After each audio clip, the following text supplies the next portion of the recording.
It's showtime, people. Welcome to another edition of the weekend's triple treat on Coach's Desk. Yes, my people, bless up yourself. Thanks again for tuning into the show. You know, you are the ones who made this thing happen. Yeah, and we're doing this for you. So big up yourselves, and we're happy to be here again. It's another week. Yeah, can you imagine? Another week has ended. Yeah, man, there are a lot of things to talk about, people. Yeah, it was an interesting week, or it has been an interesting week. Yeah, man, big up the early birds who are in, ready to go. All right, so we want to say on from the coach's desk that we send out condolences to Akeem Bloomfield, our national 400-meter runner, who lost his mom in recent time. Condolences from the coach's desk family. You know what I mean?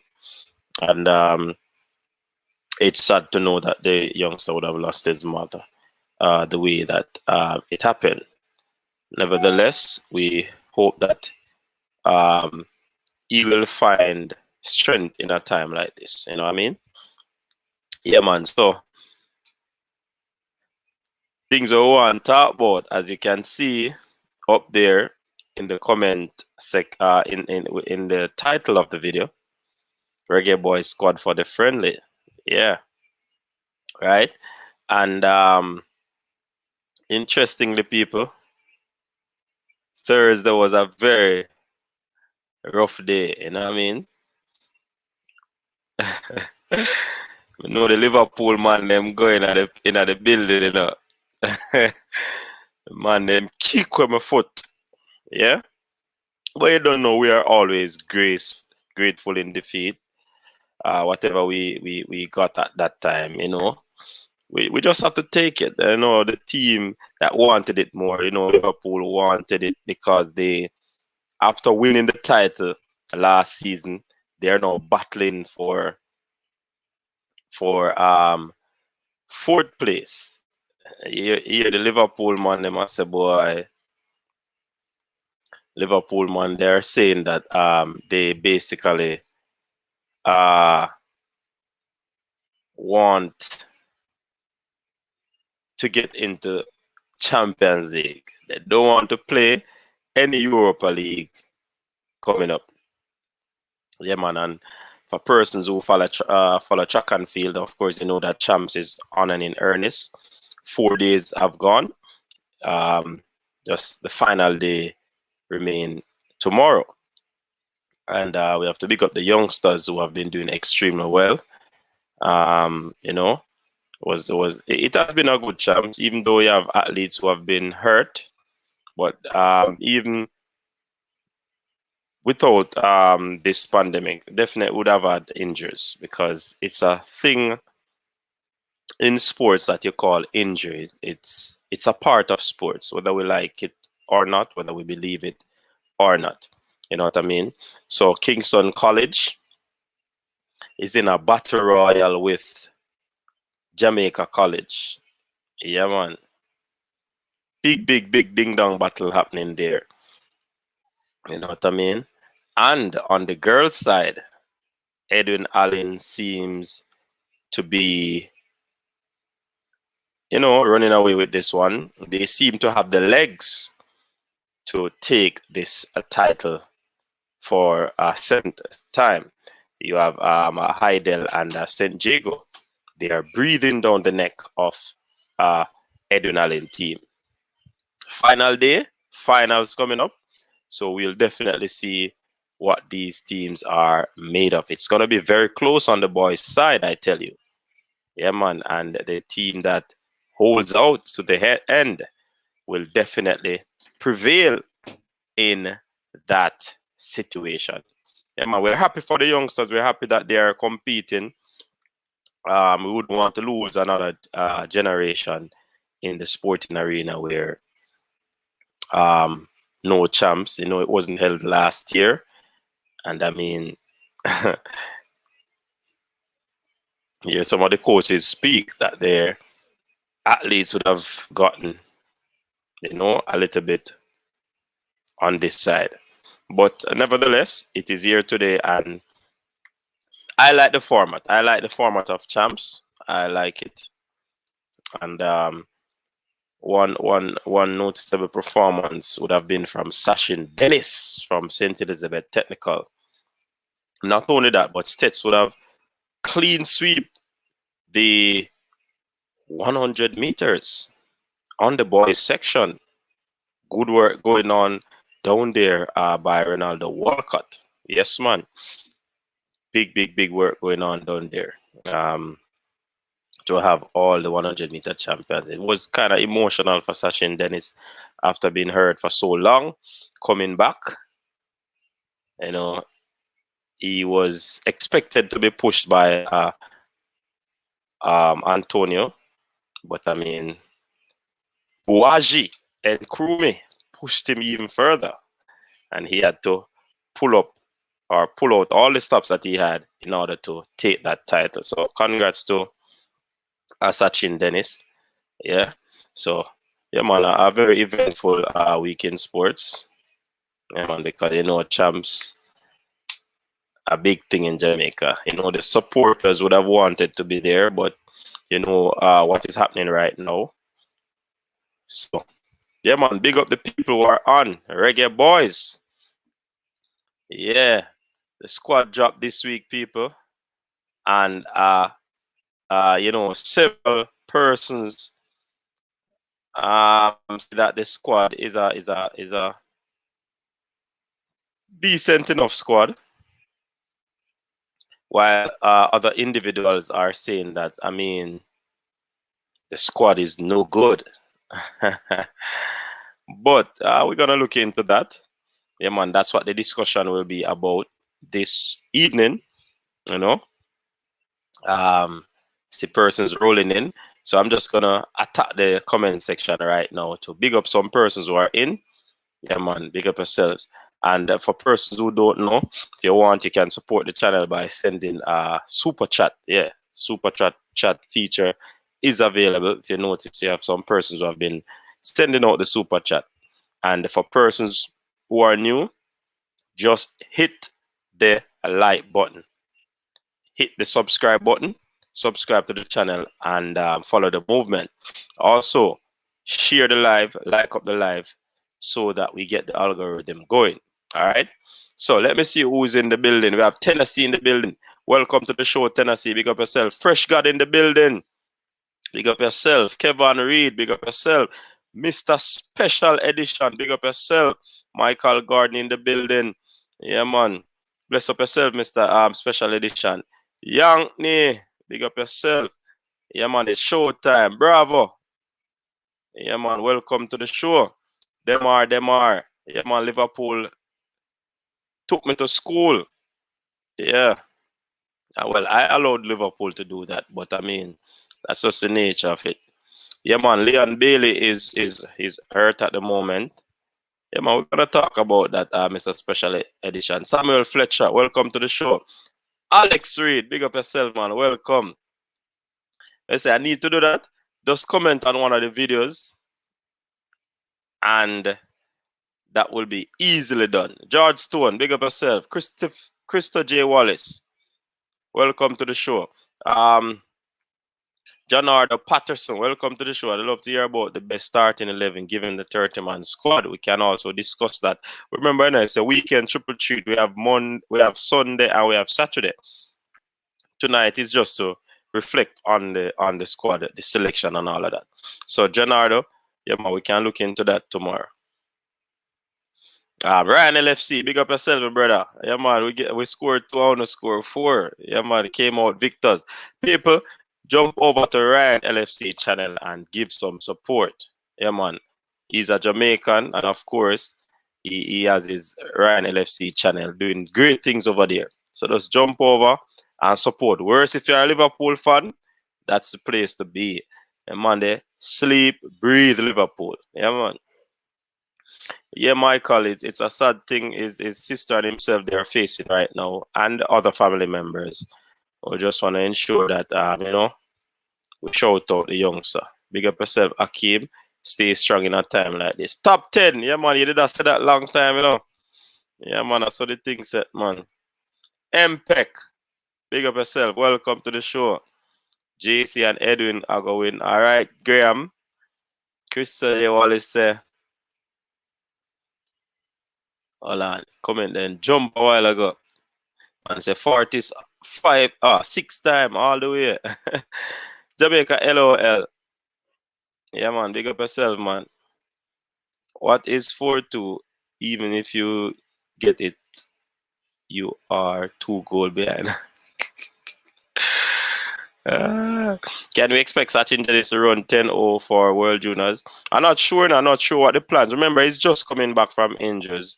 The situation with what you call it, the pandemic and the ups and downs of training. So I believe that contributed, and the wind was very strong. Normally, the finals would have been running on a Friday evening, but because of the COVID restriction, they had to bring it back, and the wind was heavy from my understanding. Peter Lee Bassa should have been in it. We can discuss that in a Crystal J, but remember, I'm just get a contract. I would believe that he wants to cement himself in that team before he goes back on national duty. So I can understand the omission of Peter Lee there. That wasn't a squad drop. Nothing new. JPS, don't turn off the light. Bro, Peter Lee hasn't played ball in 2 years. Yeah, that's true. Yeah, man, I think the squad is a good one, all right? Ian Campbell, welcome. Bless up. Mark Chambers, bless up yourself. Welcome to the show. Formula Sport in the building. Yeah, man, people jump over to Formula Sport. Give the man some support over there as well. Yeah, man, big up yourself, Formula. Adriana Games, I believe, with players like Jeremy Lynch in Vietnam, he should have got a place in the squad. Too much midfield, 3 right back.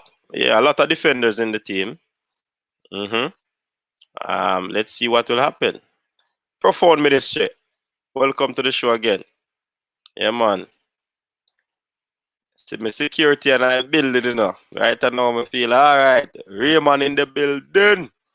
Yeah, man. Triple treat weekend up and running. Big up yourself, Raymond. BM say, Coach talk about Paris as well. It's supposing he's not in the squad. You know, me just upload a video with Paris too. You can check it out when you are finished, you know. Yeah, man, we just talk about it. Yeah, man, not too long upload it. Squad shorter wingers. All right, Alex. Let me check that one out. Which video you comment on, Alex? Tell me that too, you know. All right, Kurt Steele. Where's a Fervet? Big up yourself, man. Case Murphy. Yeah, man. Look at athlete there. All go on. Stop the trucks. Yeah, man. I miss you, man. Remember to subscribe to the channel and share it. And just, yeah, man. Tell a friend to tell a friend. Kirk Williams, the style and the flavor. Make the city. All right. Big up yourself, Kirk. Welcome. Mark Plunkett. Welcome to the show, man. Yeah, you know that we believe too, Mark. Yeah, Ryder Lefty, good youth, but bonfire for Liverpool. All right, Mr. J. Yo, Ryan, you have a competitor there, you know, and a bonfire for Liverpool. Win the league last year and now a battle for relegation. Did I say relegation?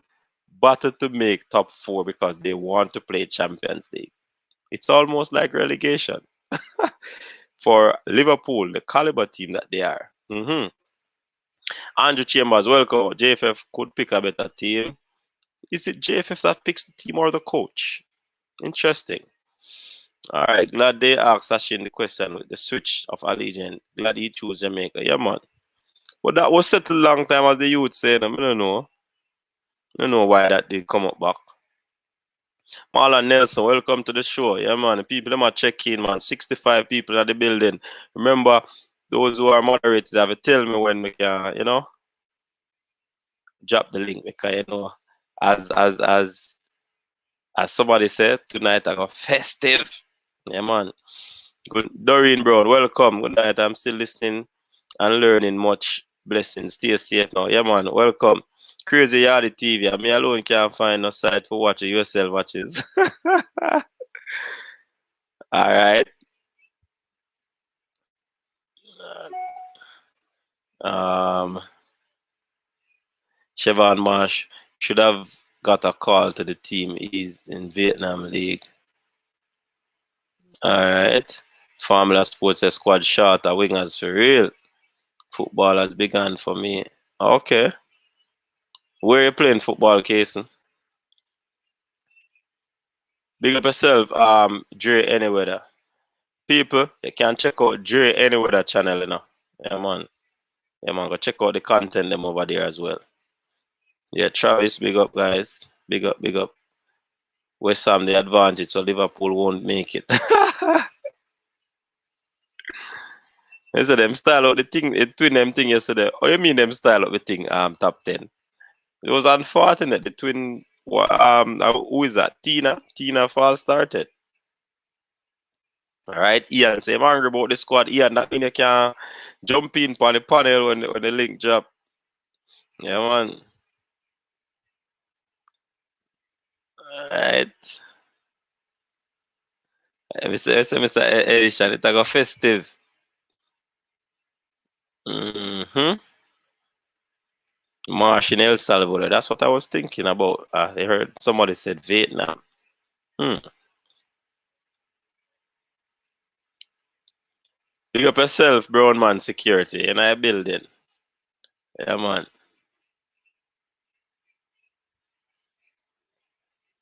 Joshua Simmons, what's up? Welcome to the show.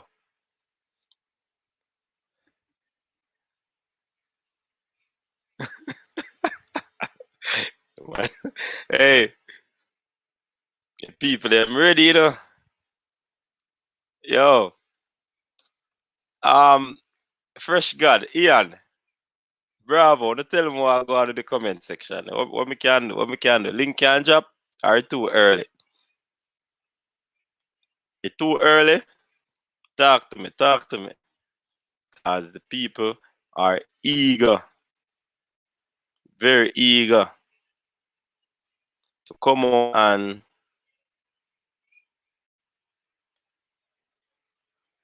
people them eager to come out and talk about the thing. Yeah, man. Them eager to come and talk about the thing. So, all right. Yeah, man, we there to create, sort out the thing, you know.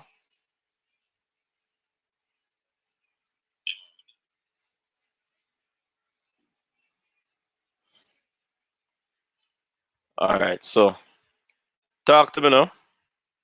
Fresh God said we need 50 likes first. All right. So, we can go and run through some more comment. All right. So, Mr. Primo Vision, big up yourself. People, go over to Mr. Primo Vision channel. Have some good content over there as well. Check them out. You know what I mean? Yeah, man, you know where I support all of the YouTubers them. Yeah, man. So once you're a YouTuber, I know say you're a YouTuber, I go subscribe to your channel and I'll be telling people about your channel. Yeah, man.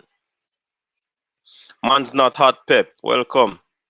Yeah, man. J Ross, what go on? Tap on JFF. Hey, me not read the last part there, commenting on J Ross. So big up yourself. Warren Webster, big up. Um, yeah, man. Bless up, man. All right, Ian said too early, you know. Ian said too early. 70 watching with 37 likes. All right. I think Joey Dizard should be in the squad. Kevin Isaacs and Luca Levy should stay home. And I'm looking forward to hear what Bertram has to say. Yeah, man. Bertram. If you're in a building, drop a comment in a Bertram. And you, the people, you want to hear. I want to hear Cataract. Cataract more here. I believe Lynch would be in the squad because the JFF pressman said on Sports DTM that we would have play in Asia. he's not there. Them could give a chance just to them two wicked. I know wicked. Our rules them a follow top 10. I hope people are watching this right across the world in a virgin. We have to set the precedents, no matter who. You understand? Yeah, man. You have to keep the thing that way, there, man. Can't water down your things so top 10. Jamaican squad is a good squad despite missing 3 notable players. It's solid. That's what Great 7710 saying. Yeah, man. The YouTube stream now available in Jamaica again. Okay. What YouTube stream? Oh, is it the USL game you're talking? Top 10, so Lamar Walker is a good player and Devon Williams score a beauty. Alright, yeah, man. Joey Desart not starting for Orlando. Wow. So Formula Sport, a starters we need. Well, we'll go through the squad list then and see if, based on what you're saying, a Formula, you have to go jump in, you know. Formula, you have to jump in. God, a comment the way you're making up. Yeah, man.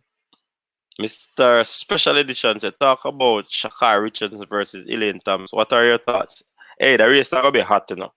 Let me tell you this. You see, right now, Shakari is sitting in the ascendancy seat. You know what I mean? Because she is running the faster time. No. As to if she can continue, then it is left up to her coach. Because the coach persons are saying she peaked already. Who to tell that she has peaked? You understand? Where is she in her training regime? Where is she in her periodization? We don't know. So we can't say she peak. But there's a history where that is concerned where the US athletes normally, run some fast time because of their track. I think some fast tracks in US. And then when they go to their trials, make the team, and then they come to the Olympics or the World Championship, they normally have some issues. You understand?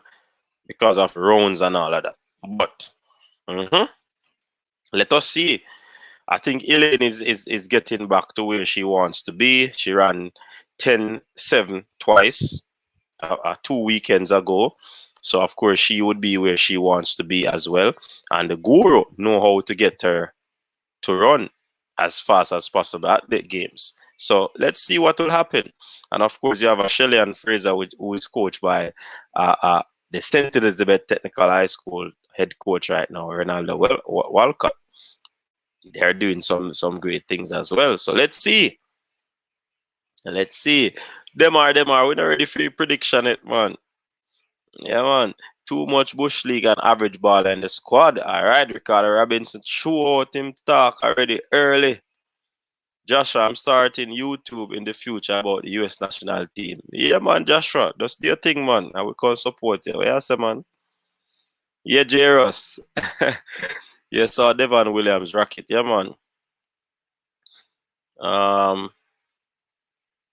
Crystal J. Wallet, Ian Camera, real talk. Big up yourself, my G. Coach, my Mr. Promovision channel production on another level. Yeah, man.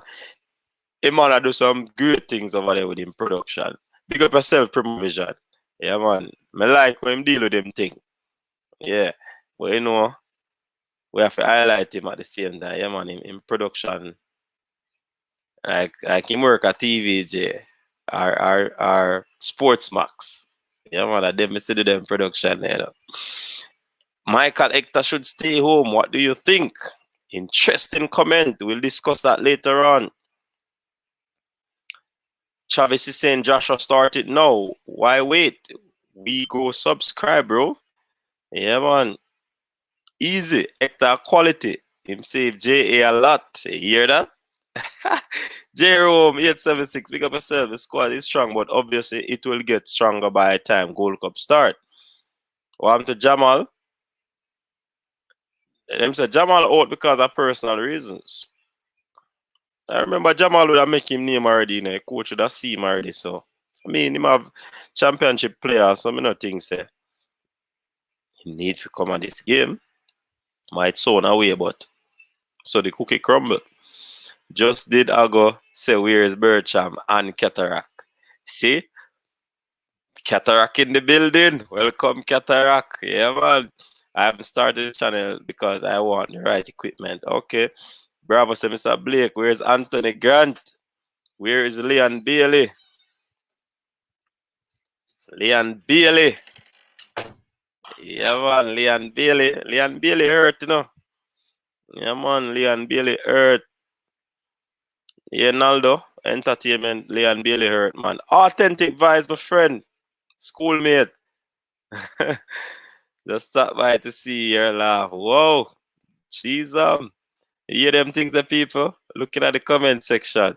Thank you, Miss Authentic Vibes. And people go over to Miss Authentic Vibes channel. Trust me. Me get some nice laugh over there. But me have to kind of blush now, because them comment there. All right. So, Andrew Allen, welcome, man. Big up yourself. Cataract in the building, you know. Yeah, man. Cataract there. What you think about Tilt getting job? He didn't have a fair chance. Isaac had a fair chance and still in the team. But if Tilt did come again, you know, you are the same ones that are going to say that the team is filled with defenders. So I mean, everybody can come. Richardson is top quality. Richardson. Anthony submit his application for citizenship, and he has written to JFF and Tapa stating his interest and availability. You hear that, people? Who to tell she has peaked? She is scary.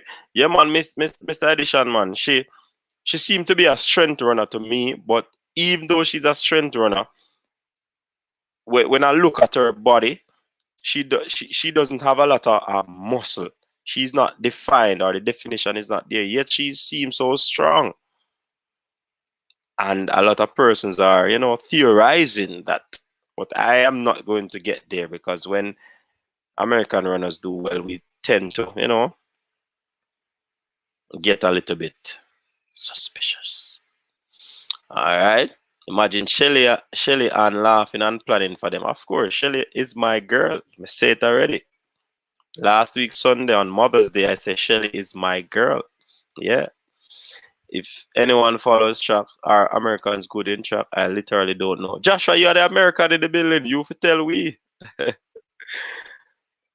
Dr. Joyful, welcome.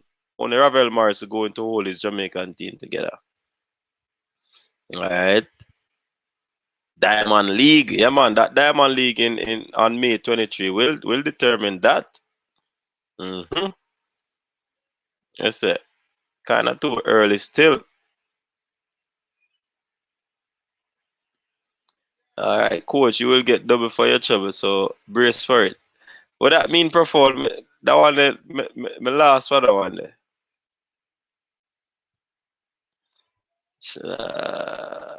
Okay, yeah. What you think about the large goalkeeper pool? JFF is a joke. Suriname players them a laugh to see this team. They're going to beat us 7-0 if that's the team. And it's at the start of the process. Yeah, man. Big up yourself, Mr. Promovision. JFF could use in production. Press release and journalist questions. Hey, Jay, go on, Yeah, Phil Jones. Yo, coach, big final tomorrow. Yeah, man. Yes, yes. The squad is good based on the players available. This cannot be the squad going forward, though. Jamaica has failed to make the last 5 World Cup because of inferior squads. Interesting. I went to my daddy's funeral in the state the other day and come back to Jamaica to attend the Reggae Boyz funeral too. Wow, Andrew. Wow. Coach, Simon Sergeant Fibili. Hold on. I Josh do that? Okay.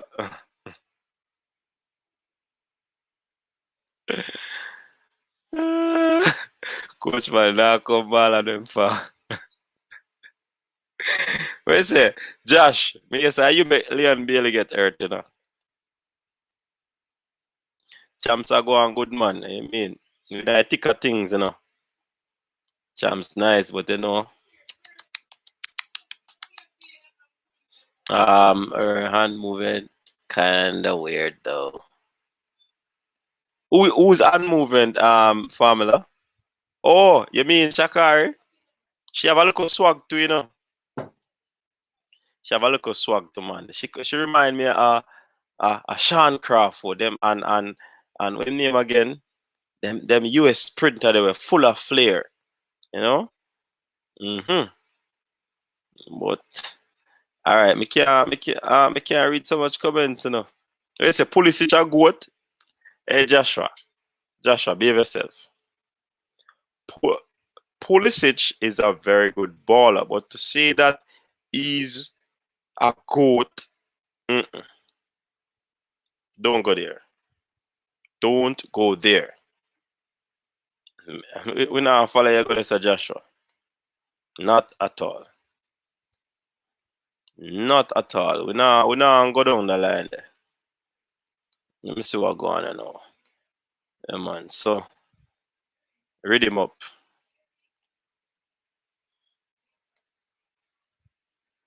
Yeah, man. So what to say? Squad time. Yeah, man. Squad time. Squad time. Best player to come of America. Goat in my. Oh, you mean the American goat? Oh, well, if it's your American goat, then no problem. I can't fight you on that, man. They say goat don't fight to get game in the team. Goat just walk in and grace. uh, Sports on the ball. Coach Martin Davis should be in the squad like oh Bailey and Low out. Yeah. Sports on the ball. It sound like your YouTube channel now. You just go over there and support the sports on the ball. Tell them, coach is this. Tell sports on the ball that his coach is this. Send you over there. Yeah, man. Devon Smith, welcome. So, fresh God, Travis, wanna talk to me now? Half an hour with the bubble pan what go on, you know. Talk to you know, cause right now, Bertram Cataract supposed to hot and on, man. Ready for for drop them bump on it about the team, you know. 61 likes, 106 on the live. Get the likes up, people. Thanks in advance. So before to drop the link now.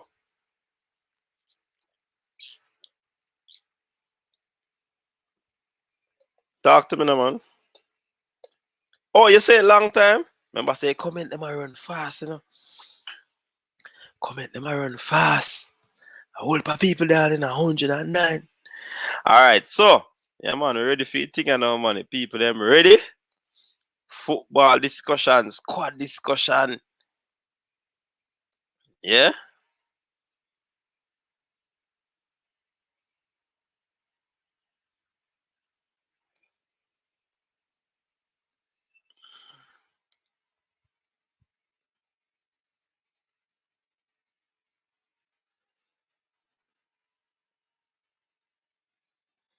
Alright, there's the link. Whosoever will let them.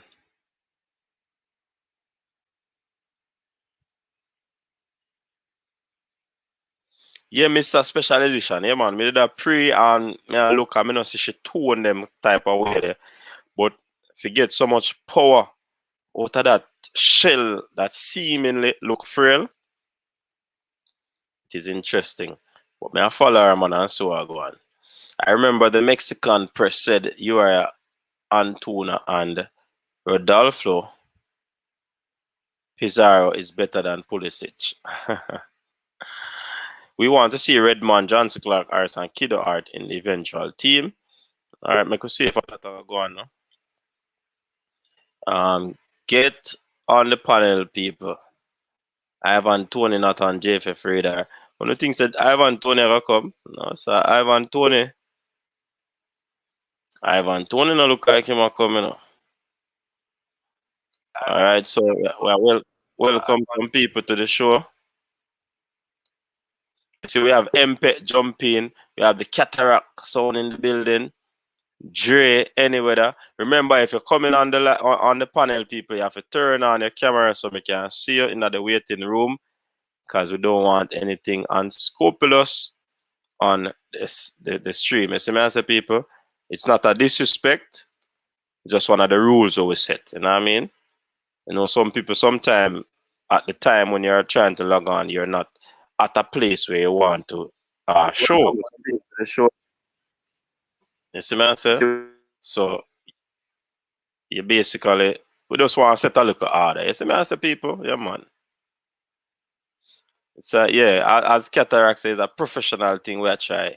You know, we have to step up the level. You see what I say? Yeah, man, that's how we try to do a thing. So, big up to the people them on now. We say we have MPEC, and we have Cataract Sound, and we have Dre Anywhere. Yeah, man, you're free for talk. Before you go though, we see we have the squad list in there, people. We have Andre Blake from Philadelphia Union, Dennis Taylor, Humble Lion, Jadine White, Cavalier SC, Dylan Barnes, Queen's Park Rangers, Liam Moore, Reading FC, Adrian Mariappa, Bristol City, Casey Palmer, Bristol City, Kemar Lawrence, Toronto FC, Amari Bell, Blackburn Rovers, Wesley Hardin, Birmingham City, O'Neill Fisher, LA Galaxy, Alvas Powell, pay keen attention, unattached, Devon Williams, Miami FC, Kevin Lambert, Phoenix Rising, Ravel Morrison, unattached, Blair Turgot, Osterson, Juna Flemings, Birmingham Legion, Damian Lowe, Al Ithiad, Luca Levy, Arbor VFC, Tyreek McGee, UPenn, Bobby Reed, Fulham FC, Lamar Walker, Miami FC, Shamar Nicholson, Shalori, Corey Burke, Philadelphia Union, Javon East, Santos, Degu Peles, if my Spanish is good, Andre Gray, Watford FC, the man gone in the Premier League, Joshua Anglin, Miami FC, Ethan Pinnock, Brentford, Michael Hector, Fulham, and Kevon Isaacs, Mount Pleasant. Gentlemen, run in. Fourth official, welcome.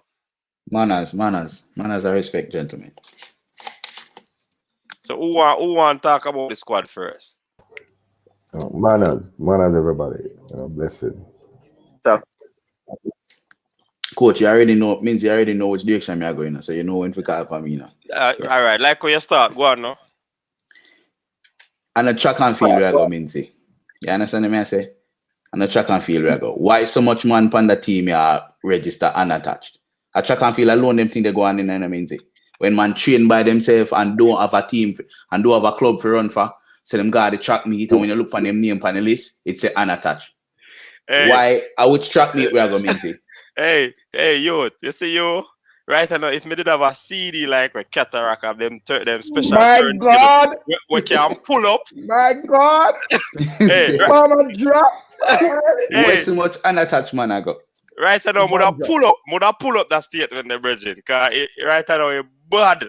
When Mr. Cataract, it's bad. Empty.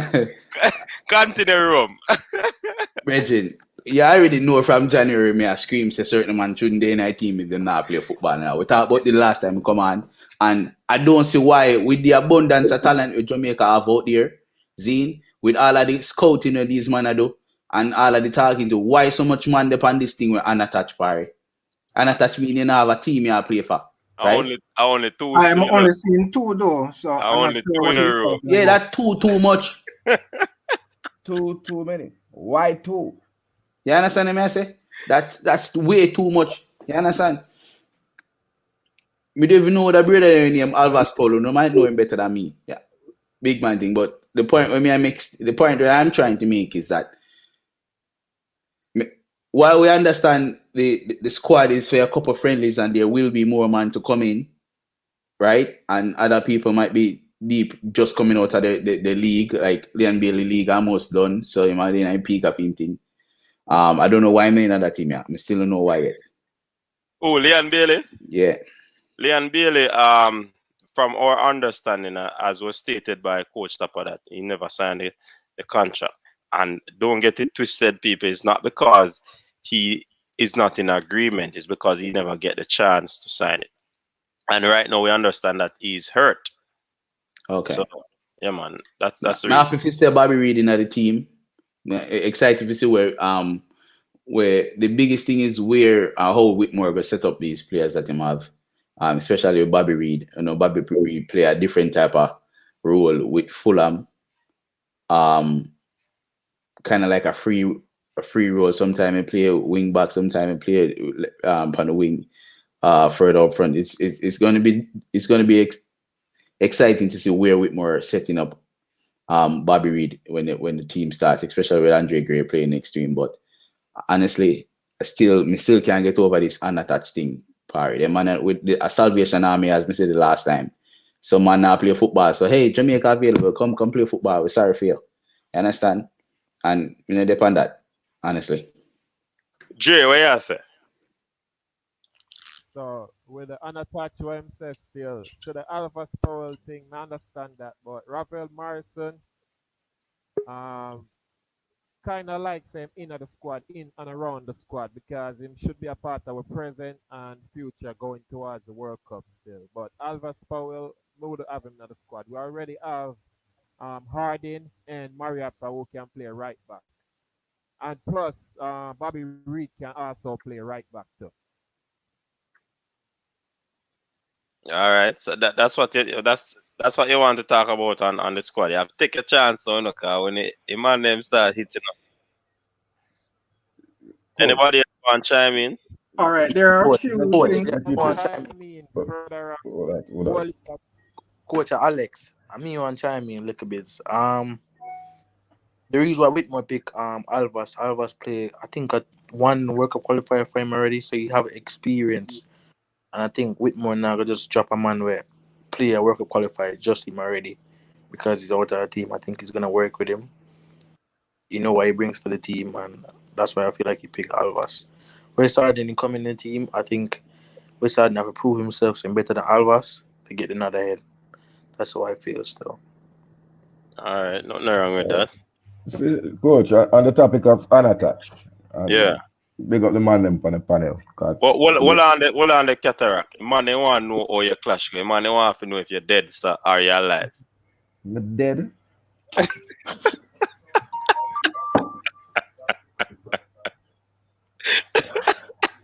You have to put it out there in the cataract. Man, them are weird. The man, them are weird. No, me not tell lie on them thing and stuff. Big man thing, it never settled. You see me? Okay, The man them ball say a Mother's Day. Oh, okay.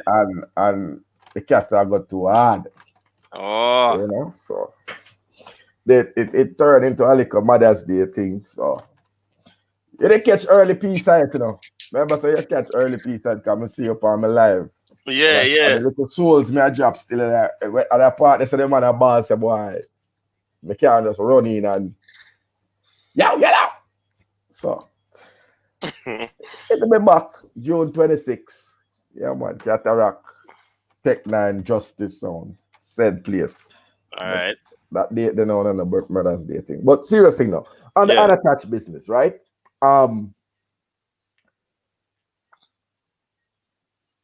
My principle is the same principle that every national team takes with its football. To be a part of a national squad, you must, one, be playing for a first team squad in the highest league, starting. They don't even like when you're on the bench. Because if you can't cut the mustard for your squad, what you gonna do for the national team? When we are look selector, when I want to select, we're unattached, we take selector with the panasona after them come across, cause your game a burn up. It's the same thing with football, it's the same thing with any sport. If you're at the top of your game, you're in a squad. So my delete button starts with the two man them are unattached. And I am a fan of Alvis Powell. You understand? But you have to pick this football on a principle. You cannot pick it on a passion. You have to pick it on a principle. You have to have a selection criteria. And that's what I would ask: is what is the selection criteria of Jamaica? Yeah, that me want to do, Right? you know.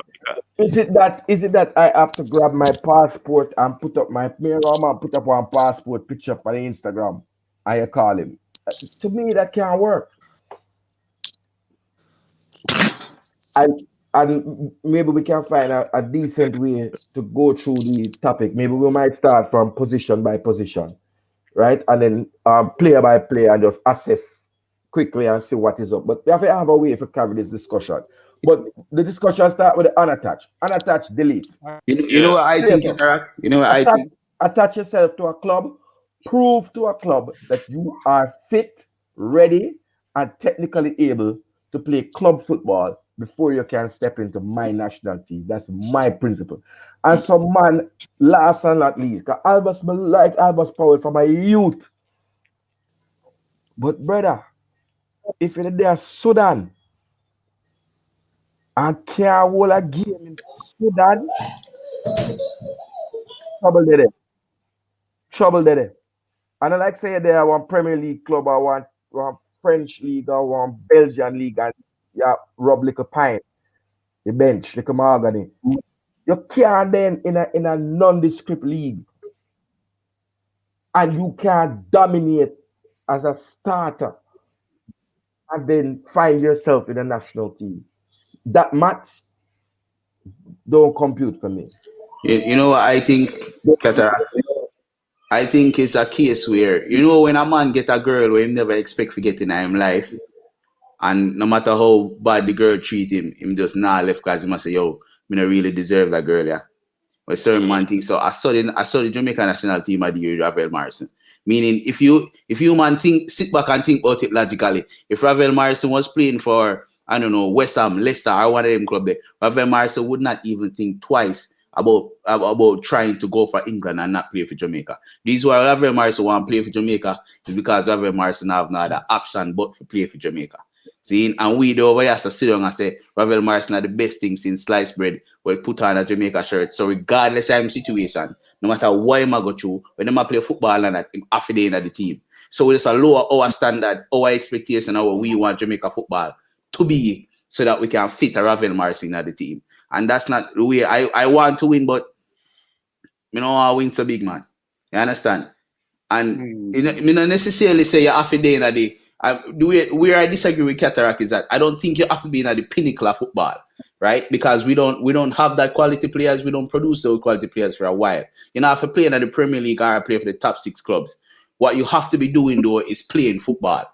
What you have to be doing, me say Formula Sports mentioned Van de Beek. Van de Beek is a part of Manchester United, playing here or there, playing in a squad. They remember they have a team, brother. They when I have a team, the most of them probably do a play upon the park, a kickball per wall. Or maybe them get invited to go train with the man them with a club. But you're not playing football, you're not a part of a games regularly. You shouldn't be calling up for a national team, fam. all right, but guys, I have a question. hold on this Stan Cranky.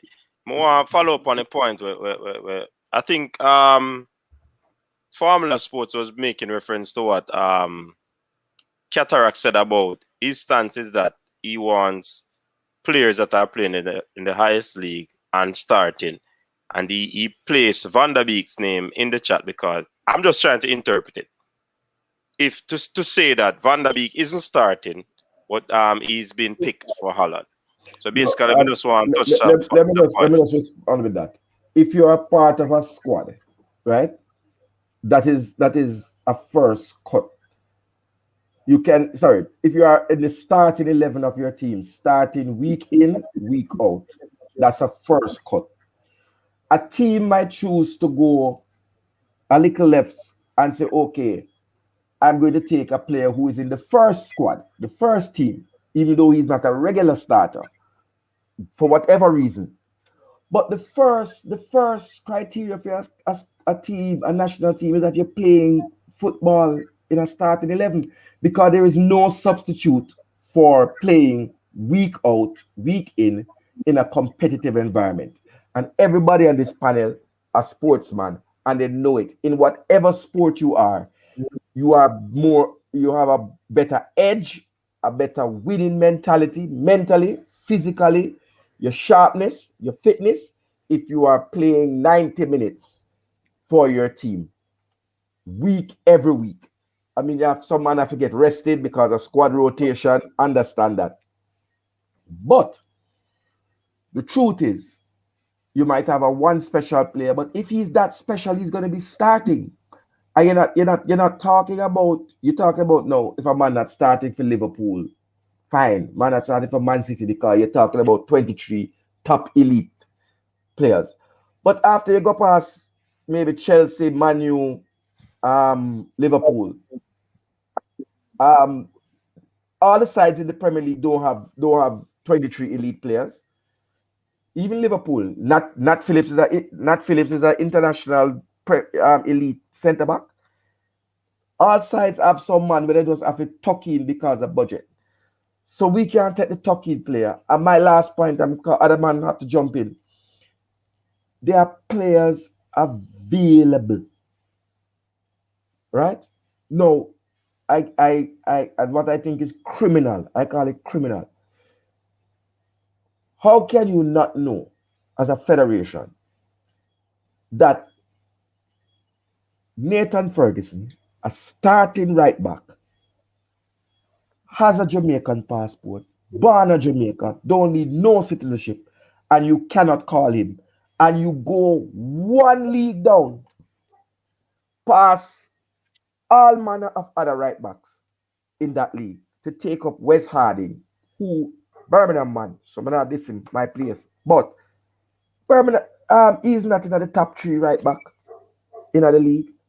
He's an okay player. He's okay. But you can't be calling up okay players. You have to be calling up players that are on form. So Cataract, let me give you a good example. No, hold on there, Alex. No, Alex, hold on there. I think Stan Cranky did want to say something first.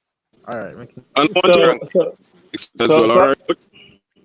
So a couple of things actually, which is I have no problem picking players who are supposed to be unattached. Because if one can use the analogy of saying they don't have a team, they're not in a squad, they haven't played any football, that means we shouldn't call any local players because they haven't been playing any football. So how can we say the local player should be in the squad and that the unattached player should be in the squad? It's not like they don't want a team. They just may not have caught up to a team. Secondly, someone mentioned about Robert Morrison is only playing for Jamaica because he can't get into any other team. That's for the most English players who want to play for England, and then Jamaica is a second resort. So I'm not sure why one is bringing that up in this forum going forward, or in any forum, frankly, about English-based players, whether they want to play for Jamaica or not. They have the Jamaican passport. They qualify to play. They didn't call themselves. The JFF called them and asked them to come and play. So I remember Gareth Southgate saying this, which is he would say a player has to be playing or has to be starting to be in his team. And then Theo Walker was scoring tons of goals and he never called him. You know why? Because he doesn't like how he plays. And he would call the players who are on the bench for other teams. Because managers and coaches like who they like, who fit into their system, who have the quality they're looking for, and that's who they're going to play. It's not just about, so you're going to have a player who's attached and he's starting for his team, but he's not as good as Ravel. The coach wants quality. The coach has seen him play before. He was in Saudi Arabia. He probably was the best player. And you know what? He's a troubled kid who has been going from team to team, but he has quality. He has always had quality. He just can't stick any place. So if he fits in the team and the coach likes him, I can't see why the dissension is about, or the consternation is about, well, why is he in the team? The manager, the coach, the JFF pick these players, whether we like it or not, for some reason. Now, I must admit, when I saw the list, I thought I would see more quality from the English players we're trying to source to bring in versus some of the players I see who play in the lower leagues. Now, if they're the ones available and we can't sort out the papers for the other players, then that's fine. We have what we have. But, and I am contradicting myself when it comes to Michael Hector, because I'm going to say the question is, Michael Hector being at Fulham, but I haven't seen him play forever. So it doesn't make sense you're attached to a team and you're not playing. And then you say, well, the unattached is not the same, because it's the same. I think we were going to get to Michael Hector. All right. I didn't think Michael Hector. I think the Michael Hector assassination will start. Cataract. But just one thing I want us to respond to Stan Conquer them and allow it. Stan, if we are going to start from the premise that the JFF's job is to pick the team, then we might as well end the show and talk about champs. We are just here critiquing the selection of the JFF. We know that it's the coach is right, but the coach is not always right. Not because you have the right means you're right. So this is just a critique. We are in the armchair. We are look on. And the truth is, if a player, I understand what they say about Michael Hector, if you're unattached or you're attached but you're not playing any at all, but at least you are training. At least you are training and fit. All right. One second, Coach. Cool. I didn't say people can't criticize what is there. My point was about the whole English player who don't want to play. I must admit, I'm exhausted. This whole thing about you can't play for England, that's why you come to Jamaica. Beggars are no choosers. Can I make a point about that? Can I make? Let me just make a small point. Alex, yeah. For one, Nathan Ferguson is injured cataract, and if you never know that, Nathan Ferguson not to play a whole season, so his name should have been mentioned right now.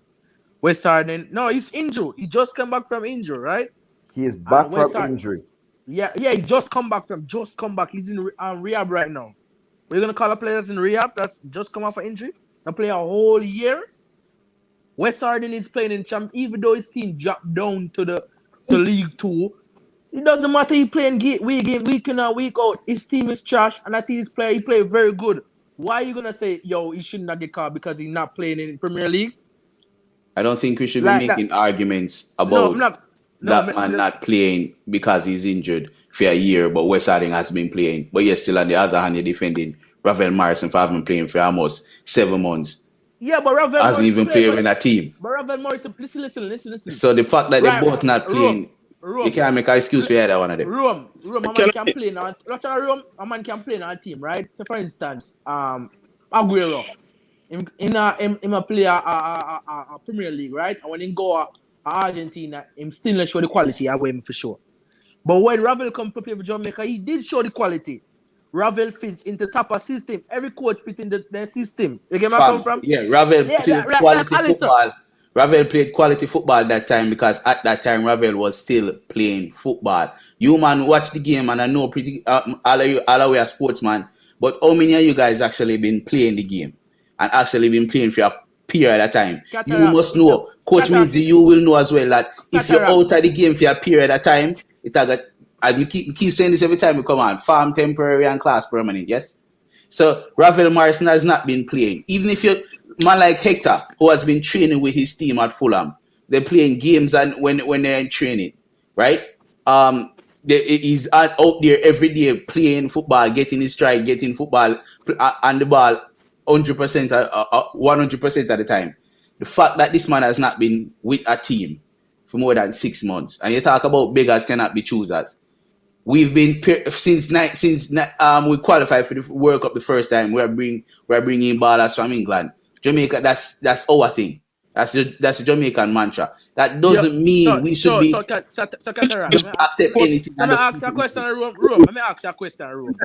Not because I'm going to play for England. I'm saying because England not choose to play for England, so Jamaica scrape the scrap off. That's what I try to say. I scrape up the scrap, right? May I ask you a question?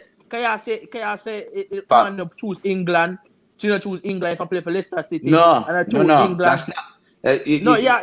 Misconstrue what Mr. Parry. Listen to what I said.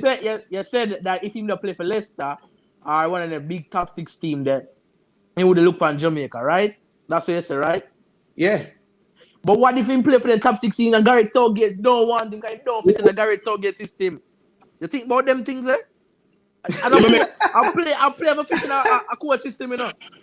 Look at Ricardo Fuller, beast in the Premier League. When he come and play with Jamaica, he don't show the same talent when for sure. Ricardo Fuller was not a beast in the Premier League, fam. What? Ricardo Spaulding? What? He didn't Ricardo score that was goal in the not a Premier. beast in the Premier League. All right, Let me adjust. Let me No. Let me make a point, please.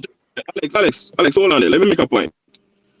Pertaining to thing there, what he's saying, GC man, pertaining to what you're saying, we spoke about this last week in depth. Evening, gentlemen, sorry about that. Everybody, evening. We spoke about this in depth last week, and we made a reference to Tapper playing with a certain format, playing with certain players that him trust. Right? In a Tapper head, we're on the outside looking in. In a Tapper head, Tapper having players then, whether you are kickball or you not kickball, when you know say you have the quality, you're talented, and if you put you on the pitch, you go perform. We spoke about that last week. And again, someone ball and say Hector can't make my side and the whole will laugh. And look at Hector shining bright in the squad. All right, gentlemen. Guys, so before you go, coach, a couple of things. One is hold on, Stan, because I support what you're saying. I support what you're saying. We can't look on this England, not because they can't play for England, can't play for Jamaica. I don't like that either. You see what I'm saying? So I support what you're saying, Stan. But I'm saying give the man them a chance. Alva Paul, Rabal, let the man them go train, perform on the field. Then we can criticize. But as for now, I love the squad. And big up Hector, big up in the middle, big up Raval, big up Alva Paul, the man them put in the work. And make up proud. That's how me I say. I love the squad. Right. So my last point and the English point is this. Can I get in my piece? Go ahead. Go ahead. All right. Good evening, panelists and everybody viewing. All right.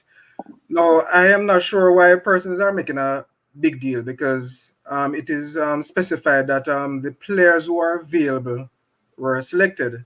No, we don't know the reasons why some of the players that are not in the squad are not selected. What we do know is that Jamal Lowe, we know the situation with Leon Bailey, and we know that Donald Johnson, those three players are injured, right? So those three players, in my mind, would have been the key players. And if we have a 30-man squad and missing three players and we say the squad not good, then we are in serious trouble, you know. So I don't mind the squad. As it relates to the two unattached players, now, if we take things in perspective, our midfield is probably the weakest third on the pitch, right? We are pretty strong in defense in recent times, and we have a lot of attack going forward, although some of them are not in the squad. No, our midfield is fairly ordinary. So, which means that Ravel Morrison would have stood out in the midfield. Now, if you're going to go into a practice match, then you want to look at your best available players. Mark, this is not necessarily the Gold Cups squad, right? So a person need to realize that this is just friendly games. So we want to look at the player, right, to see whether or not the player can make it for the ultimate, which is the World Cup and the Gold Cup, right? So looking at the players does not matter whether the player have been playing football or not. You're just looking at players, and from the performance, that's when you make your final decision. We know about the quality of Leon Bailey and so forth already, so we don't need to necessarily look at them, but we need to look at our Ravel to see what he has to offer. And if he comes and not performing, then we don't select him. Now, back to the midfield. Hold on. Before we go to the midfield, we want to take it by position. So, very solid points that you made. Very solid points. We're going to look at the goalkeepers first. Now, we'll just go down the line, all right? So, everybody can chime in on the position. And for persons who are asking in the comment section, yes, Nathan Ferguson was born in Jamaica. Full stop. Not Birmingham, Jamaica. All right? So, Coach, can I just say something before? Just a response. And I'm not going to hold up the time because that live I got at. But here what happened. Nathan Ferguson returned from injury. at the time, Crystal Palace were mathematically safe. And the coach, Roy Hodgson, made a decision not to risk the player when there was nothing to play for in the season. They're safe from relegation. They're not going to Europe. Them just in the Premier League. So no need to risk the footballer. And so he has been what the man say, on rehabilitation, getting himself fit. That's the case. But the injury come and gone. So if we wanted to call him, we could call him. I see man they were injured, we don't play for 7 months there. So that's just a fact. And coach, you are correct. Yeah, man. A Jamaica and born, man. So all who ask me, I say it again, reiterate the fact. In born at Jamaica. So let's look at Andre Blake, Dennis Taylor from Umberley, and Jadine White, and two newcomers, Dennis Taylor and Dylan Barnes. What are your thoughts on 4 goalkeepers for a 30-man squad? And do these players, you think that they warrant a call up to the national team, especially the 2 that are inactive right now and 1 barely playing? Well, coach. People go say Dylan Barnes not good, and they don't want him in the night side. But I tell the people that to give him a chance first to prove himself, and then we can go after there and say yes, we don't really need him. Am I right? But I just feel like him to get a fair chance. You know, because I said Jamaica a better goalkeeper, local goalkeeper. So we shouldn't go for keeper in England. So I think we should give Dylan Barnes a chance to prove himself. Well, he might get a chance kind of in the squad, so that is inevitable. But is he the chance he's getting right now? Is it a warranted chance? Come the room, I think it's a warranted chance, coach, because look at Amal Knight and Jaden White, they don't have a contract. My player, one team I play, as a room say, the players the player inactive. So local man them inactive, Jaden White and then still inactive, but the league will start back anytime soon. But let's see. Coach, if it's one thing, you have to be is consistent across the board, You understand what I say? And so all I'm saying is, if you haven't been playing football, you should not be in the team. It's that simple. So Jadine White but Jadine White played in the last game for Jamaica. Dennis Taylor, he has not been playing. Dylan Barnes, him the out on loan from him team. And probably not many games. So who do you use to replace these goalkeepers that would have been selected without games? I personally would have bring Dwayne Miller over Jaden White. I'm not really impressed with White. And he's short for a goalkeeper. He's only 6'1", the others are 6'2" and 6'4". So you can't say a man a 6'1" short. You can't a man a 6'1" short. No, course. No, they ask that question. Yeah, for a goalkeeper 6'1" is short. But you have exceptions. You have David Seaman.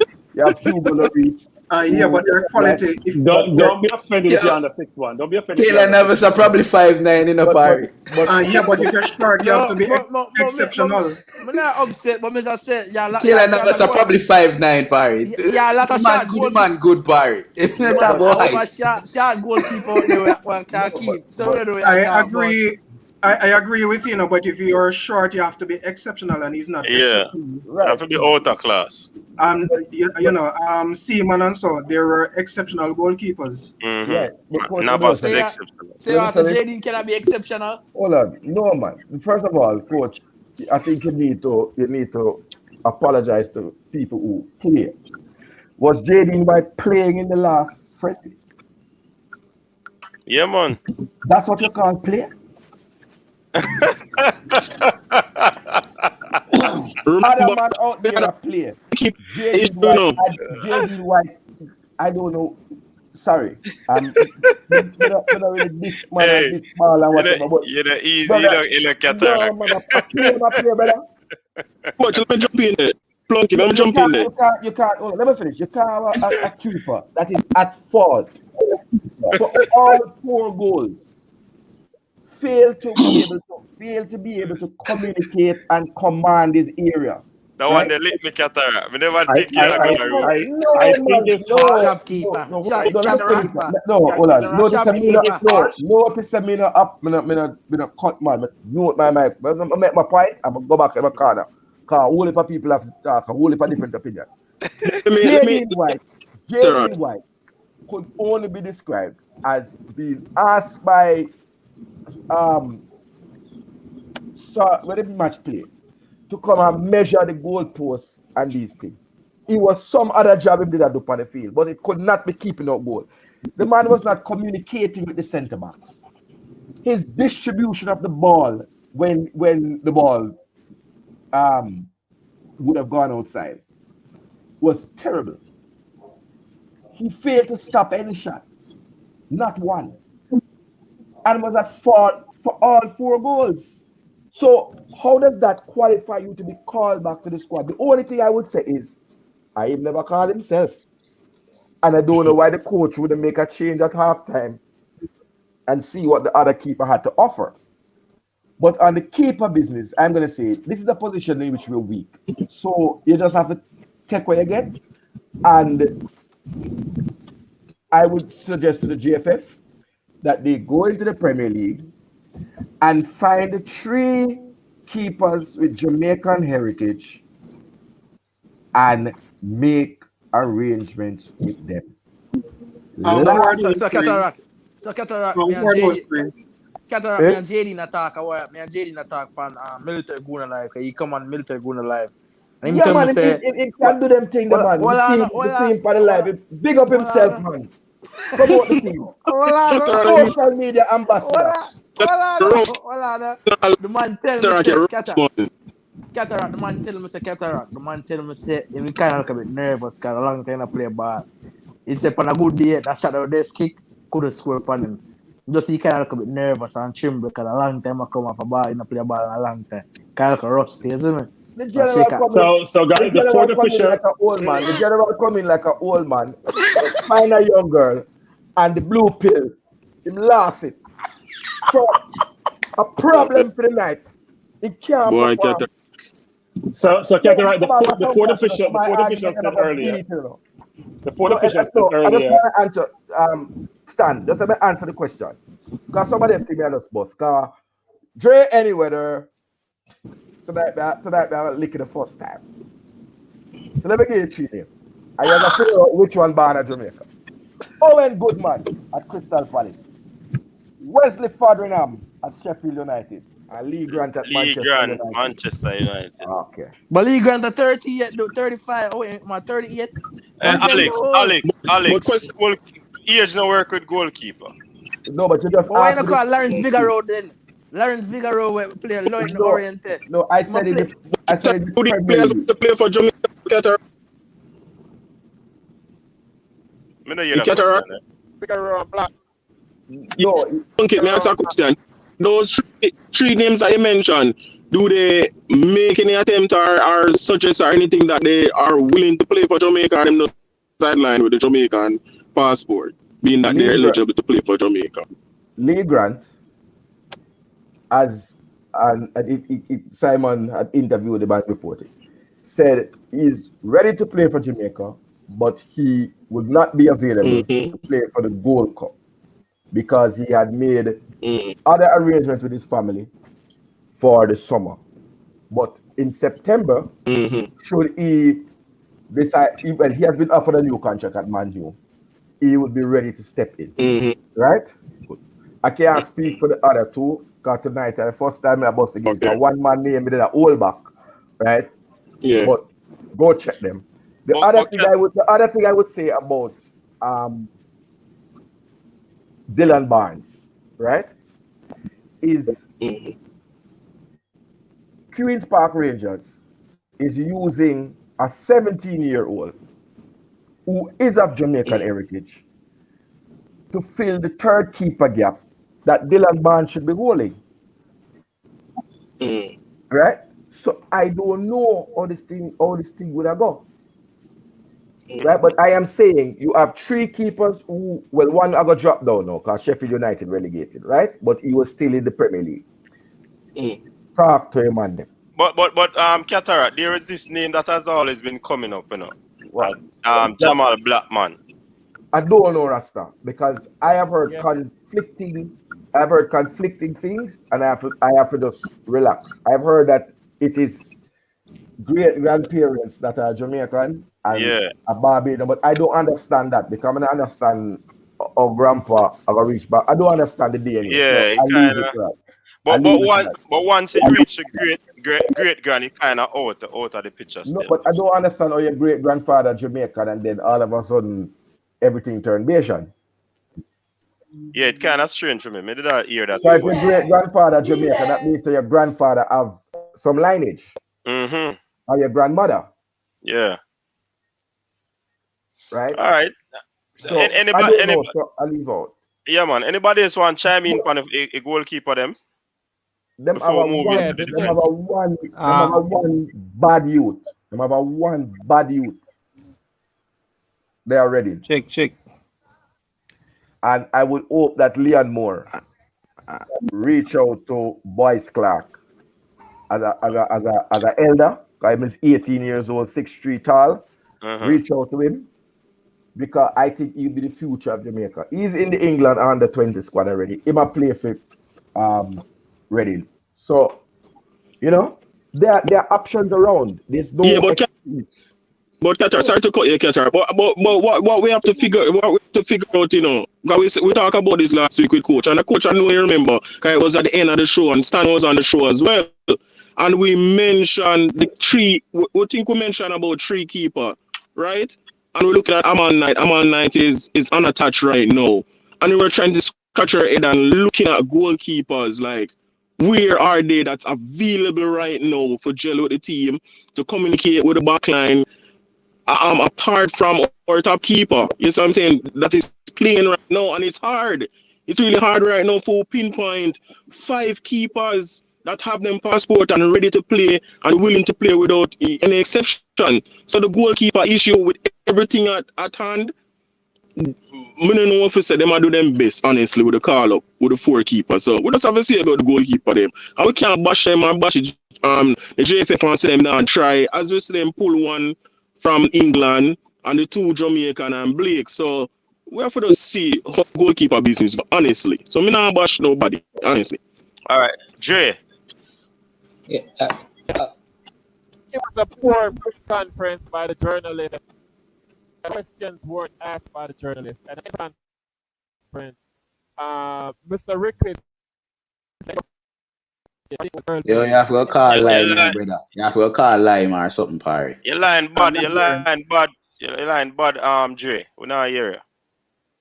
Now fix it. Now work. Coach, good evening, one and all.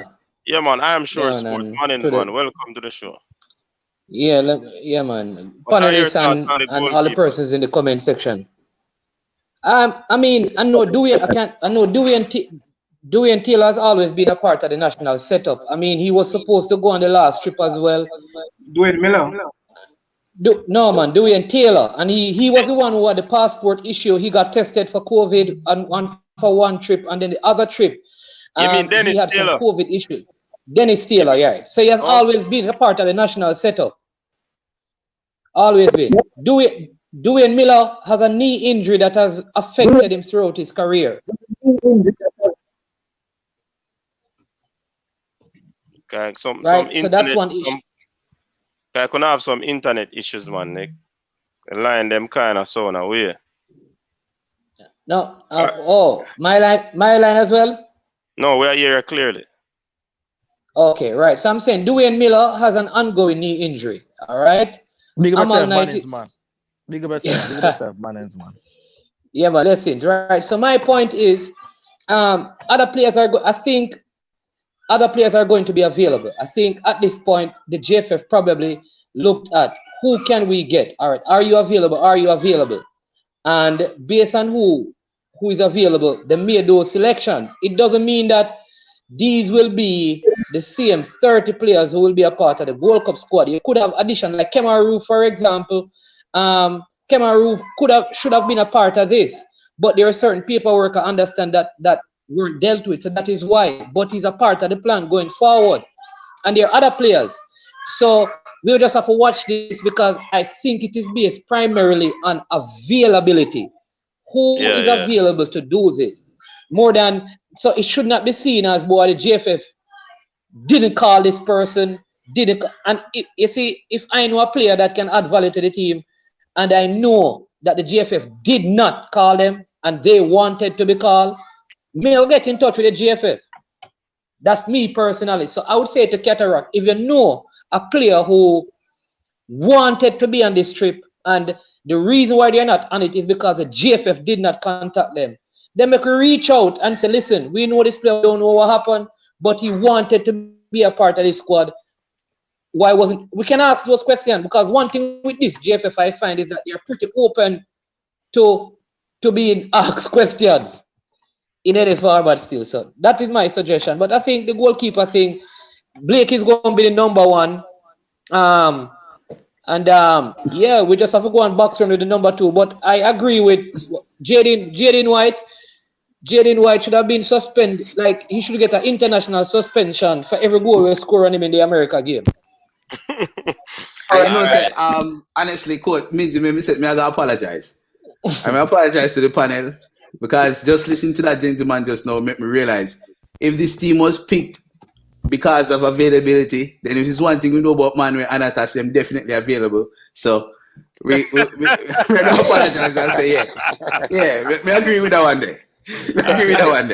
All right. Availability, coach. Move on from this, coach. It has been months that various fora and platforms, right, have been highlighting players. So availability cannot be an excuse. No, but Cataract, even though hold on, Alex, hold on. Even though platforms are highlight players, you know, suppose the coach and the powers that be don't want these players. We can't hold them on and put them in them, you know. No, that's what I'm saying. You can only bring the horse to the water. Exactly. Management, right? But the GFF had, this is the first time I think the GFF had an opportunity, you see, to be able to call from such a big pool of players, right? That it can't be about availability. Because look how long Nathan Redmond called me issue. Mason Holgate called me. It's been months. Let us be real. And these are players that have said they want to play for Jamaica. You hear Nathan Redmond say that? You hear him say that? If I me just want to know. Yes. Yeah. So Nathan Redmond told her that he wants to play for Jamaica. All right. And Mason Holgate. All right. That's good. No. I don't hear him say that. Don't misquote me. Don't misquote me. You asked me about Nathan Redmond, and may I tell you, yes. And I'm sure when Devon come on, and Marlon and Simon, you can hear it is more than one forum. Yeah, man. So I have a question, guys. I have a question. Right? So go ahead. Mason Holgate is 1 year now. Mason Holgate indicated that he wanted to play for Jamaica. It's about, since he was at, is it Watford? He has been putting up his Jamaica flag on his Instagram, which I understand to be the signal that you want to represent a country. That is what these players do when they want to represent. I didn't know that. I just learned it. That when they want to represent Nigeria, Ghana, Jamaica, they put up the flag on their Instagram to make people know, say, yeah, this is my heritage. But it's been 1 year now since that in the interview where he was invited along with the four other players who got the one cap, right? To come by Southgate, telling them to hold on because they have a future. All right, Skranky, what you want to know? It's hard to get a word in. So here's a couple of things. So I watched the Jamaica JFF news conference, which was difficult to watch because the virtual construct didn't work really well. But here's the thing that I found from the discussion. So we're saying there's a lack of transparency. Guys, I think if you're not speaking, we should go to mute. We're getting background noise. There's a lack of transparency, we're saying. So then we had reporters there who were throwing softball questions, and Simon was there. And here's a list of all those players Cataract alluded to. So why were the question posed as to why some of these players weren't called? The only question was asked around was Blake, what was the situation that happened with him, Mikel Antonio, and Lowe. There was no challenge as to we have all these other players who are Premier League players who are available or supposedly would make themselves available, and why are we pursuing them? There were no challenging questions. The transparency we're looking for was not apparent, did not come to fruition. And people like Simon have to take responsibility for the lack of inquisitive, deductive questions that they asked the JFF to get the answers that we are asking for. Those questions were not posed, and therefore we're still in the dark about a number of different things, including players we believe or we know have Jamaican parentage and therefore qualify to play for us, and frankly, will not get into the England team, but have the quality to help us to achieve our ultimate objective, which is get to Qatar. I agree with that point, though, Stan Cranky, because I said it. I went on another platform and I said the same thing. The journalist there did not ask a pertinent question. Also, what it could have been, separate and apart from Simon, the others probably don't know what is transpiring in terms of the players that are out there. So they possibly could not have asked those questions. But I do believe that there are some weak questions that were asked by the journalists there. So I agree with you on that. So let's move on to the defenders now, people. Move on. We have a Liam Moore, Adrian Mariappa, Kemar Lawrence, Amari Bell, Alvas Powell, O'Neal Fisher, Wes Arden. What is your take on those defenders? Because we know, and Ethan Pinnock, and we notice Curtis Tilt is not there. Who wants to chime in? All right.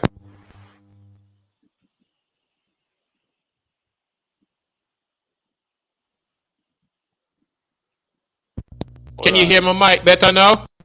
Yeah. All right. So I believe that the team is.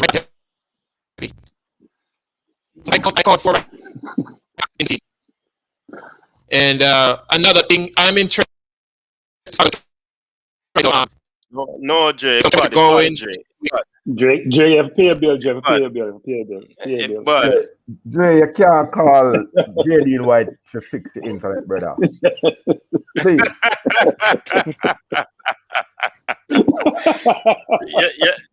You land bad, Jay. Trust me. I will know why you get by JD White. DJ Liverpool, what you say? Me taking every man I said. So me I wonder as coach. Mm-hmm. The last match we play US. What the striker the name down Africa with Damian Lowe again? The striker man. Beaver Argyle. William. No man, William. Dino Williams. Romario Williams. No, Romario Williams. Romario. Romario admit and sports the team that he got called up for the US game. So he got called up and because the contract issue thing, he never accepted. So why is it he's not in this squad? I mean, I'm saying in there, but he just kind of suspicious. All right. The question is that a good question, but from what I learned or understand from the press conference, that question was asked is that players who have not signed the contract are not going to be considered, because in order to be a part of the whole squad and teams and moving forward, you have to sign the contract. And they did say that was the reason why Leon Bailey and Antonio did not make it, because they did not get to sign the paperwork as yet. You understand? So that is the situation. So Romario Williams live with Damian Lowe. He never signed it. Yeah, enough of them money will stick out now get no car. That's my thing. That in nice squad. Mr. Brother, they are player them. Well, I know DJ man. Flemo in the squad and Flemo not play ball all long now. We not reach midfielder yet. We not reach midfielder. A defender we are dealing with first. No, midfielder, unattached, stop me at that. No, but we deal with the unattached already. We don't want to go back there, so. Cause it go Target Steve again. I'll Target say Steve one again. thing. No, me just have Coach, to- coach, No, me just have Coach, to I'll say say him, one thing me just have to actually. say him that the Flemon not play ball now, good while now. But a whole heap of So man him, in the him just team like now play the Yannick. ball. Yeah, exactly. A Yeah, lot of but players not that man playing. just a pint of gravel. Anyways, Cranky, what you say? Now, one point I'm making, I thought on the press conference that the whole idea of the contract not being signed was an excuse for everything. I use it as a cover to say, even if I don't call a player, like we talked about Williams, I could say they haven't signed the contract. Maybe I didn't send them the contract to be signed, but a very convenient way to deflect any questions that may pertain to a player who they didn't call for whatever reason, or they say, you know what, we're going to punish you because you didn't sign the previous contract. All Or right. you didn't take the call up, I should say, not the contract. And coach, and let me say this: there are a couple of things because I am privy to the Nathan Redmond situation. When a player says, and the Mason Woolgate, in terms of some of the things, I don't know all things, but from what I know, a player saying I would play for Jamaica is different from saying I want to play for Jamaica. When you say you would play for the country, it means that at some point you'd look at the option. It doesn't mean that right now. And so I believe, because here's the thing, a lot of this, the GFF need to do everything they need to do for some of these players. And they do that. I know like Kemar Roof, I know they are integral in that whole processing of this thing. No, if Nathan Redmond really wants to play in the World Cup with Jamaica, all right, why couldn't Nathan Redmond begin the process?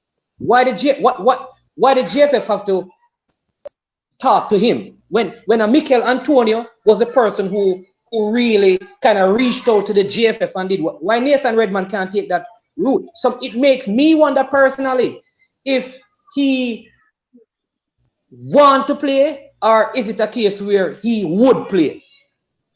So maybe a person who have the scoop on the thing, yeah. Management. But that's an ask still, though, so maybe I know I have some good English teacher out west, so don't do that. No, sir. If a man says to you, I would like to hear from you regarding the position in which I'm going to play in the national team, because I don't want to come on board and be asked to play out of position, right? I am interested in coming and representing you. But if the coach asks me, but if you have to do a job for the day, you're going down to 10 man, I'm willing to go play goalkeeper. But I'm not coming there as a centre back to go be asked to play in goal. I need to know what role I'm going to play and feature in this. What Mason Holgate asked of Jamaica is the same thing he asked of Gareth Southgate. Meet with me and tell me how I fit in your plans.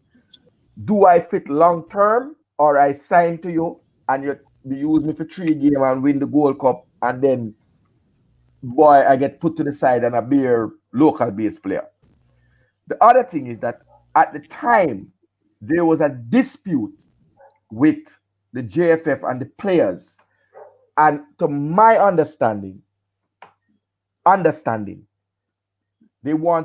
players wanted to understand what this thing we are here about. Right? So they wanted some clarity on what was in the overall space. But both Redmond and Holgate just wanted a call to know, how do I fit into your program? James Justin, right back, starting Leicester City, says, I want to know how to apply for Jamaican citizenship. Please reach out to me. So that is the different stages of whatever. Right? So this is not would all play. right, so I want to play. All right, Keter. Ready. So sorry. And the last thing you all right, asked sorry about to interject. Antonio, hold on, man. The last thing you asked about Antonio. Yeah. Antonio had to do that because Antonio had rejected a call from Jamaica before. None of these other players hadn't rejected a call from Jamaica before. So Antonio had to set himself right because he was called up before and he rejected. So the onus to me would be on him, and that's the difference. Go through. All right, so here's my thing now. Coach, panelists, everybody. All right. Cataract, the big soul. This is Manny's but I look past him. So here's what now. All right. Would you be willing to talk with me and a person from the GFF with these persons so we can get this settled? Put you on the spot, you know. I am willing to give you the link to speak to the player. No man, hold on, man. It's a professional something. All right. If you want me to talk to the GFF about, man. Again, and I will say this at all time. My best interest. I want to go to Qatar. I man never talk to one Qataris girl yet. Yes. All of them, man. All of it. I'm sick and tired to sit down at home. All right. So can we be realistic for a second? We don't have no other team in the world but Jamaica. So if there's anything that I can do to put in touch with a player that is necessary for the country, I will. This is gonna be my final comment before I have to go real quick. But let's be realistic for 1 second here and hear me out. If we are interested in having players like Holgate, Redman playing for the team, right? What does it say about the JFF, the Football Federation, and Jamaica on a whole for us to have a pastor, a well-known selector, or a random man on a YouTube channel reaching out to footballers trying to get them to play for the team when the Jamaica Football Federation should be guiding this process, meaning you identify Holgate, you identify Redman who wants to play for the country, and then you send them the necessary information or the necessary personnel to get with their people, because these man don't talk on their own, these man talk to representatives, right? You get them, your representative meeting their representative, which means the agent, finding out how to start the application process, right? How to get all the necessary information so they can start. The JFF should be handling everything when it comes to passport. Right now, the JFF, knowing the Jamaica football model, should be dealing with the whoever ministry in the government. If he said, this is what we plan to do, what can we have a fast track process to get in these men, as long as we verify that they have Jamaican parentage, get them in the system, get them their passport. All of this should be in place. So when other man step up and say, yo, I'm good and I'm ready to play for Jamaica, you just need one person to link in agent and say, this is what we need, get it done within 2, 3, 4, 5 weeks.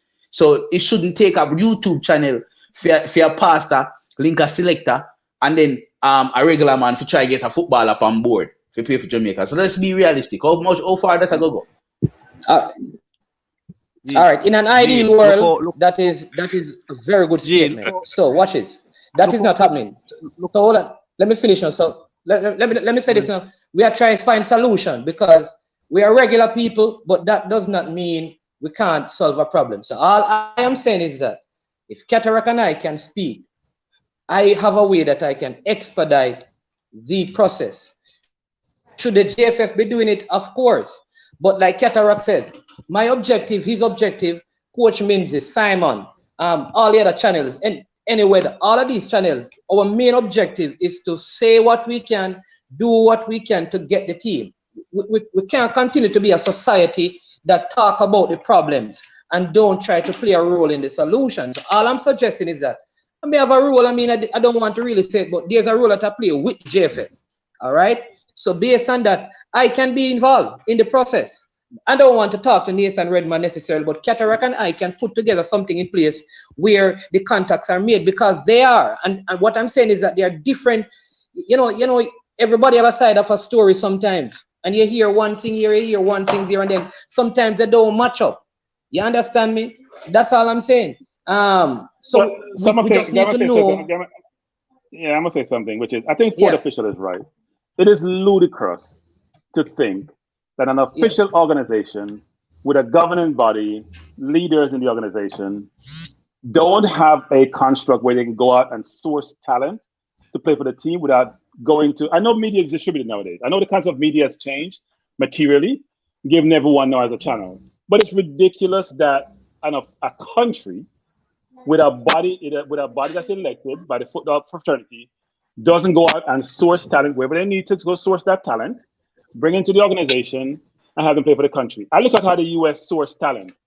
They go to the ends of the world. Des is not US born. Robinson is not US born. Musa is not US born. They track Musa for 2 years. Track him for 2 years, show him how much they love him, bring him to the organization, he's going to play for them because England wanted him. I know we don't have the resources the US has, but it takes nothing more than linking with agents, linking with representatives, having people with gravitas and with ability to reach out and have contacts to source these players. It is ludicrous to think that we're in all these forums saying we can influence the JFF, we have contacts to do it, and it's a public forum. This is something that should be done behind closed doors. This is really unbelievable that we're having this dialogue to say I can help the JFF go source talent when there are people out there willing to help them. I always said this actually, which is they should have some suggestion box where they source information from all their constituents and then sort through that information to figure out if those people can help them, given the disciplines that they're involved in, whether they're professional or not, and have maybe an advisory council to help them. Because I was very disappointed when I didn't see some of the names that we talk about in this forum on the list, given that there's a view that these players are willing to play for Jamaica. I just find it incomprehensible. Seriously. Yo. I don't want to move off of the thing, you know. This is not a discussion about GFF. This is a discussion about the squad. Defenders, them, everything look all right round about there, so. Defenders, them look good. The central defense, there's nobody that, blind, Minister Ethan Pinnock. Yes, Ethan Pinnock. Yeah, man, him there, man. No, but also, let me just say this, right? This can't be how you put out a squad, brother. A squad is put out that says goalkeepers, they did this. Defender, they did this. Right back, they did this. Yeah. You know. At that Karoom that I said, Cataract. That's true. We need to, so the persons who receive it can identify these players. Because anybody don't know Dennis Taylor say my goalkeeper. Not gonna know what position they don't know Blake or that. And I don't think I ever need to know him. It's also disrespectful to the players because the players could be looking at it and say, so when the coach really expect me to play? Because it's like this now, and I'm a sort of, journeyman or all-purpose player. I don't know where this coach want me to play, and that Mr. Brazil released them squad, and he only give the club and the country where them play, and the country where the club in. They not give the position. Yeah, but Brazil has a media that has newspapers and hundreds of Mr. Netherlands squad release like this, and it just give the name them, it not give the position them. Hold on. When you're talking about Brazil, England, Netherlands, you have daily pages and pages of newspaper and articles about these players. You're talking about players who it's on the social media, bro. It's on Brazil. Hear me, brother. Brazil, if you go to Brazil, nearly 30 pages of the newspaper is delegated to football, right? At all levels, each week, each day. You have players who people are unfamiliar with because enough man no watch championship. I just lucky to leave the day night championship, so I know some of them man there. Right? Most of Jamaica watch Man U, Man City, Arsenal, Liverpool, Chelsea. And that's where them things stop. Maybe a couple man watch Spurs. And that's where them things stop. Right? It would cost nothing to, for example, put the age of the player, the position that he or she plays. One like a picture. One like a photo up the thing. Defense look all right, the boss. We can work with it. Alvas Powell. I don't think that there's a last hurrah for you, my brother, on the right back. Because I don't think that any of the outside of Nathan Ferguson who could just come with a passport. I don't think any of the other right backs, Kyle Walker-Peters or those available, would really have a passport or even in the position of having a passport to come, I think, before the World Cup qualifiers. That's the realistic thing. So I would have to work with it. I would urge the JFF to contact Nathan Ferguson in time for the Gold Cup because I think he has all the paperwork necessary to really be a presence there. But just want to make a point on the right back and Wes Harding, right? Because somebody asked about just where Wes Harding sit down in this thing. Give me 1 second. Let me just look that's why I can't take computer. That's why I did like my book, you know. I'm gonna just flip the page. Actually, 2021 cataract. It's 2021. Yeah, but that's why some of the girls get catch because you know you have all these technology. Remember the old time black book and diary where you used to keep in your pocket? But if we did, we wouldn't be able to work in this environment, cataract. Right. So as I know it, right, there are 8 right backs in the Premier League that can play for Jamaica, and all of them are head and shoulders above West Hardy. James Justin, Kyle Walker-Peters, Jaden Bogle at Sheffield United, Ben Johnson at West Ham, Ryan Fredericks at West Ham, Henry Lawrence, Chelsea under 23, Dujan Sterling at Chelsea, Kane Ramsey at Southampton. All better. In the Championship, I think that's a bit unfair to him, but in terms of rating, well, clearly Max Aaron, right? But Max not on the radar, so we're not going to think this, all right? You have Nathan Byrne at Derby, superior. Darnell Fisher at Middlesbrough, superior. Dead Spence at Middlesbrough, superior. Then Mr. Harding can fit in. So my thing is, why didn't we? It doesn't seem to me to be a scouting. It seems to me, whosoever may come, you know, like when you play pickup and someone just come around the thing and every man just pick a man, and because you're dead, so you get a game. You can't tell me say you have 8 Premier League, 8. Right back is a position that we have been weak in for a while now. And you have a scout, you have an official scout in England. At another program, because we really want to talk with the ball of them, is to ask, what is my man doing, blood? What is he doing? These are not players that sitting on the bench. None of the names were I called to you a man that's sitting on the bench. These are men that playing week in, week out. 2 right back there at West Ham. And nothing. You go to contact Michel Antonio. So that means you would have had to go through some official, because you can't just talk to a player without speaking to his club and his agent, right? Mm-hmm. So why, when you contacted them, you wouldn't say, oh, wow, I also need right back. And the 2 rotating right back are both yard man. One a little less, one a grandfather, whatever. One a first generation. It means that you're operating in an information age without information. And that, my friend, is a recipe for problem. Information is key. So the defense look nice. I don't have anything to say. Hope O'Neal Fisher step up and show something. And put himself into contention. Because if you don't, I think when September comes around, and I am hoping now that some of the bigger name man that link with the thing, real serious approaches. And I will talk to Manning's man if a man serious. Because you have Kyle Bartley at West Brom, you have Mason Oldgate, you have Ben Godfrey. That are 3 stalwart central defenders that are better than anything that is on here right now, including Pinnock and Liam Moore. Right? Although them man they have Liam Moore have demonstrated this class. Liam Moore was with Leicester in the Premier League, right? I just things and time and stuff, right? So I now got this capo. But I think you're talking about a different level of footballer.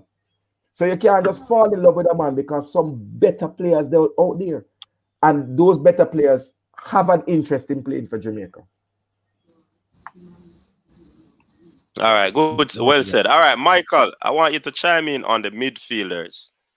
We have Kevin Lambert, Devon Williams, Ravel Morrison, Junior Flemings, Blair Tuggart should be a midfielder, Luca Levy, Tariq Magee, Bobby Reed, and who else? Lamar Walker, Joshan Anglin, Kevin Isaac, Michael Hector, whole midfielders too, you know. What are your thoughts on these selected midfielders? Michael? Must I really? I mean, seriously, man. No, man, you don't have to go through all of them because people no, are I know going it's to chime in. it's the weakest part of the team, though. You know, it definitely is the weakest part of the team. I don't see an established holding midfielder in there, defensive mid. The attacking, basically, Ravel is an attacking midfielder with quality, but not playing. Casey Palmer have quality, but not a box-to-box player. So who going to handle the heavy work in the midfield? I don't think there's enough quality in there to handle. Certainly not Serbia.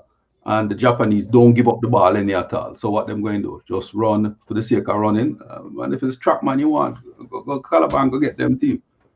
You know? I'm not really impressed like this at all, I tell you the honest truth. Coach, I wonder if we DJ, can break it down a little, coach. Like just separate the defensive midfielders from the attacking midfielders, so we can have a better reasoning. Yeah, man, we can do that. Yeah, beg you. So please. The defensive midfielders would have be Michael Hector, Joshan Anglin, Michael Hector, Joshan Anglin, Kevin Lambert. So I think there are three holding midfielder that I know of in this squad that are holding midfielder. So DJ Liverpool, what do you think about those three? Yeah, the midfielder weak, but the midfielder come like a 14 day. Too weak, man. But Cataract, more ask about a midfielder, you know, Cataract. Why you to play for West Brom, but him unknown a Birmingham, his name Raheem Hooper. That man a big baller, man. All right. I know you start that baller. Birmingham brother bread. Don't do with that, man. Everything that man like for Jamaica, every post, every player will represent Jamaica, that man represent. Right? Dre anywhere there? Dre there, sir? I'm gone. No, Jay in our comment section. Dre in our comment section. Yeah. Google that and check where partner, please. Raheem Hooper. No. Yeah, man, I'm around 21. Ryan Harper. Harper. Yeah, man. Anything around Birmingham, Cataract, no. Yes, man. Yeah, man. But hey, what? No, that man is a big baller. The man at 21. Daytime will come to represent Jamaica. Him look like around 30. And big, you know. Yeah. And certain man I go see them blue passport and ball. I'm telling you already said they are Jamaicans in the league, right? Hidden from things. So I wouldn't even bash the JFF because the truth is he's kind of young, just coming to play. But them man have been doing the thing around Birmingham for a while now. I think the man did score a 100 goal in a one schoolboy season, if I'm not mistaken. You understand? So, but in terms of defensive midfielder, we just have to be very clear. My grandfather did have a saying, you know. None of them don't make the whole of them don't make one. Don't make one. I'm not this no man, I just attack big man thinker. When it come to my ball, I'm gonna ramp with it, brother. Because if me have to play for somebody party, I'm not good, just tell me I'm a good selector. I tell a man say I'm a good baller, brother. I'm willing to give Anglin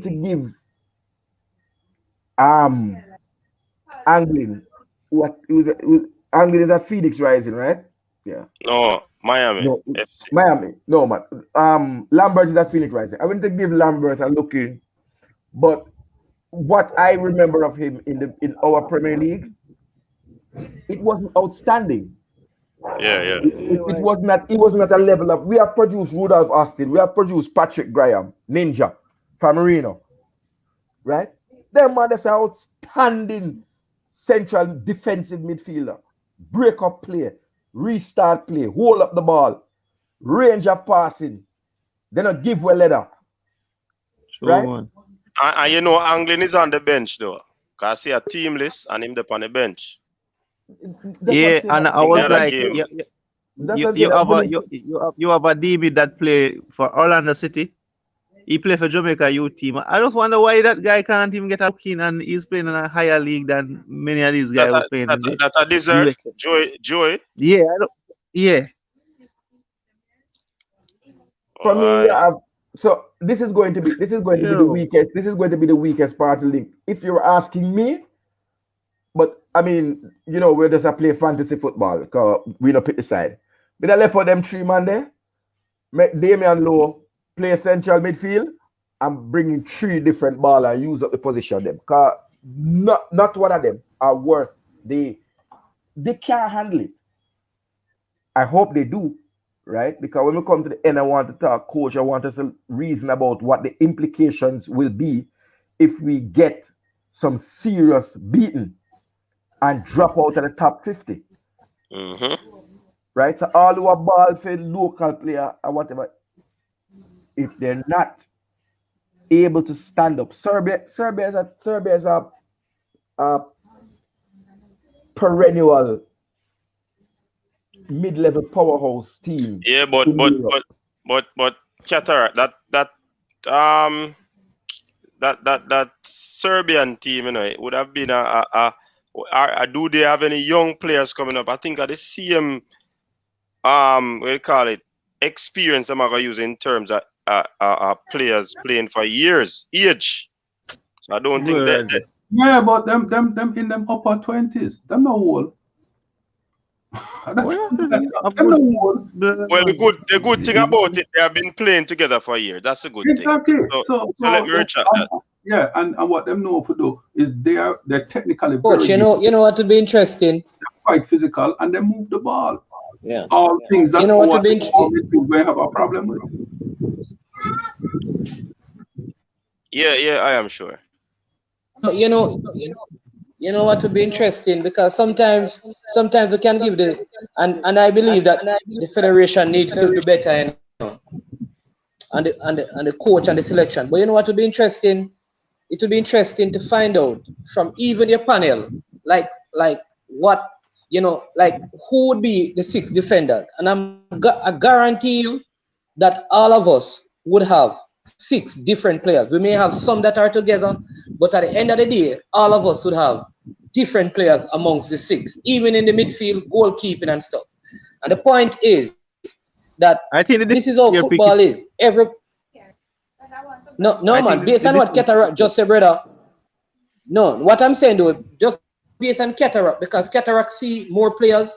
I mean, in midfield, all of us would probably, in all the positions, come up with different names. And the point I'm making is that that's how the football is for Whitmore. He will never pick, or the GFA will never pick 30 players, and we don't have discussions like this.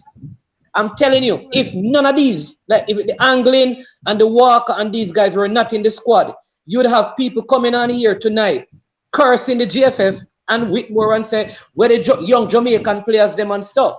When you put them in, then they're who? So what I want to find out is when a man said this player should not be in the squad, who should we put in instead? So you understand me? Because it's one thing to say take out this man, but who are we going to put in their position? So if we say remove Ravel Morris, who else?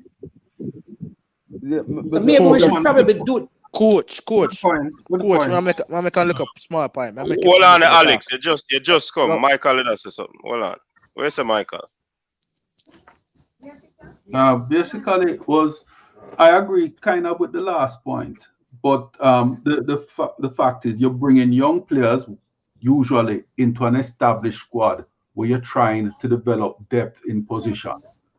We're not in that position. We're not in that state right now. Right now, we're in a state of almost total rebuild. So the question we need to ask is, how do we do that rebuild? Do we rebuild around quality established players and look to bring in the younger players after, say, a Gold Cup?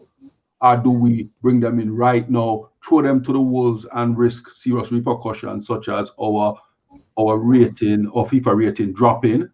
Because, I'm not being rude, but there's a strong possibility with this squad facing 2, serious teams, 2 top level mid-tier teams in Japan and Serbia that we can pick up two ass licking right here, sir. Right? May I ask you a question, Michael. Hold on. Can I ask Michael a question? Michael, can you suggest names of players who are available now that could make an impact in the squad, barring injuries and no contract being signed? Because it doesn't make sense. We find problems, but we're not coming up with the solution. Yeah, well, again, all right, just from the communication, just from the information tonight, I'm now hearing that a lot of these players are not available for those reasons. So I don't know who the player pool is. And this is the point that was raised earlier. Until we know the actual player pool that was available for selection, we have to assume that this is the best that they could get. Mm-hmm. Right? I mean, we don't have any other choice at this point. Now, the question is, with this, what is the best way they can play together? And the real problem is that there's a serious disconnect between the midfield, between the defense and attack. The midfield is really weak. Yes. All right, then. I agree with you, Michael. The midfield is very weak. But I watch this Japan team. I watch the Japan team play against a very poor Panama team, and they struggle to beat them, struggle to break them down. If you really realize, if you really say Japan is a good team, and you say Japan is a good team, right? And I agree, Japan is a good team. But why would they struggle to beat Panama when they play against them? Panama, I mean, Japan's one big failing in international football for years is they're not clinical in front of goal. Okay, then that's what I'm saying. You know, so yes, we might go there and get a draw, but is a draw really what we want? We want a midfield to show something that we can build on. That's true, but that show you, I'm show you on point still. You get me? So when I say Japan will outshine Jamaica and beat them, I don't agree with that. Because I never said they would, you know. I said that unfortunately the possibility is there. Because you know, if you think about it, if especially if the defensive midfield is not up to par, the four defenders are going to be worked, playing at home, right? If Japan get enough shot, they will score a goal. They're just not clinical. But if you give a team 15, 20 shots, they're going to lick a few past you. And that is my fear. You know, it's not that we can't defend. We can defend. We have a good, solid defensive lineup. But it no matter how good you defend it, the more pressure them get put under, they will crack. And that is my fear. You know, and it's a real fear. Can I say something? What? Yeah, man, Devon. You may come to right away. Now, big up yourself. We really want to talk about Devon. Is more you talk about the other midfielders, them like Tyreek Maggie, Juna Flemings, Ravel Morrison, Bobby Reed, Lamar Walker, Luca Levy, Blair Tugger, Devon Williams. Those are the you call it the attacking midfielders and the wingers. Talk to us about them. Well, Speedy is a defensive midfielder, you know. He has been playing defensive midfield for his club over the years. Okay. Now, looking at the team, we are not short in attacking from midfield to forwards. I like how we have lot of central defenders who we can rotate because there will be 3 games. And I think Kappa needs to look at certain combinations. He might be looking at a Pinnock more, Low more. Well, we know Low and Mariappa play. He might be looking at a Mariappa more, and vice versa. Now, the difference between the US game and these 3 games is that we have a youngster who a lot of people might not think of him and think he's not a solid defensive midfielder, but I like what he does. He tends to sit in the middle of the park in front of the back two. Who is that? And he breaks it up. Lambert. Okay, Lambert. Mm-hmm. I am listen, he might be young, but I think he's solid enough to hold his own and can protect the back two. And the next thing again, what I like with him, he can perch right outside the 18, 22 yards out where the arc is.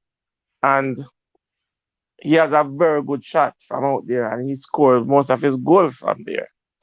I just watched him score a goal maybe a week ago in the same range.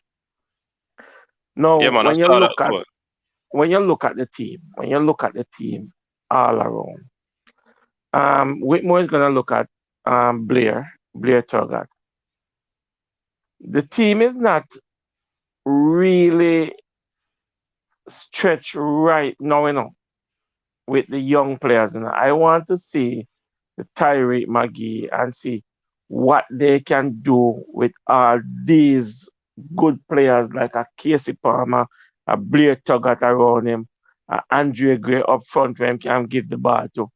And somebody who can sit in the middle and let him strut him stuff. Because Tyreek McGee is talented.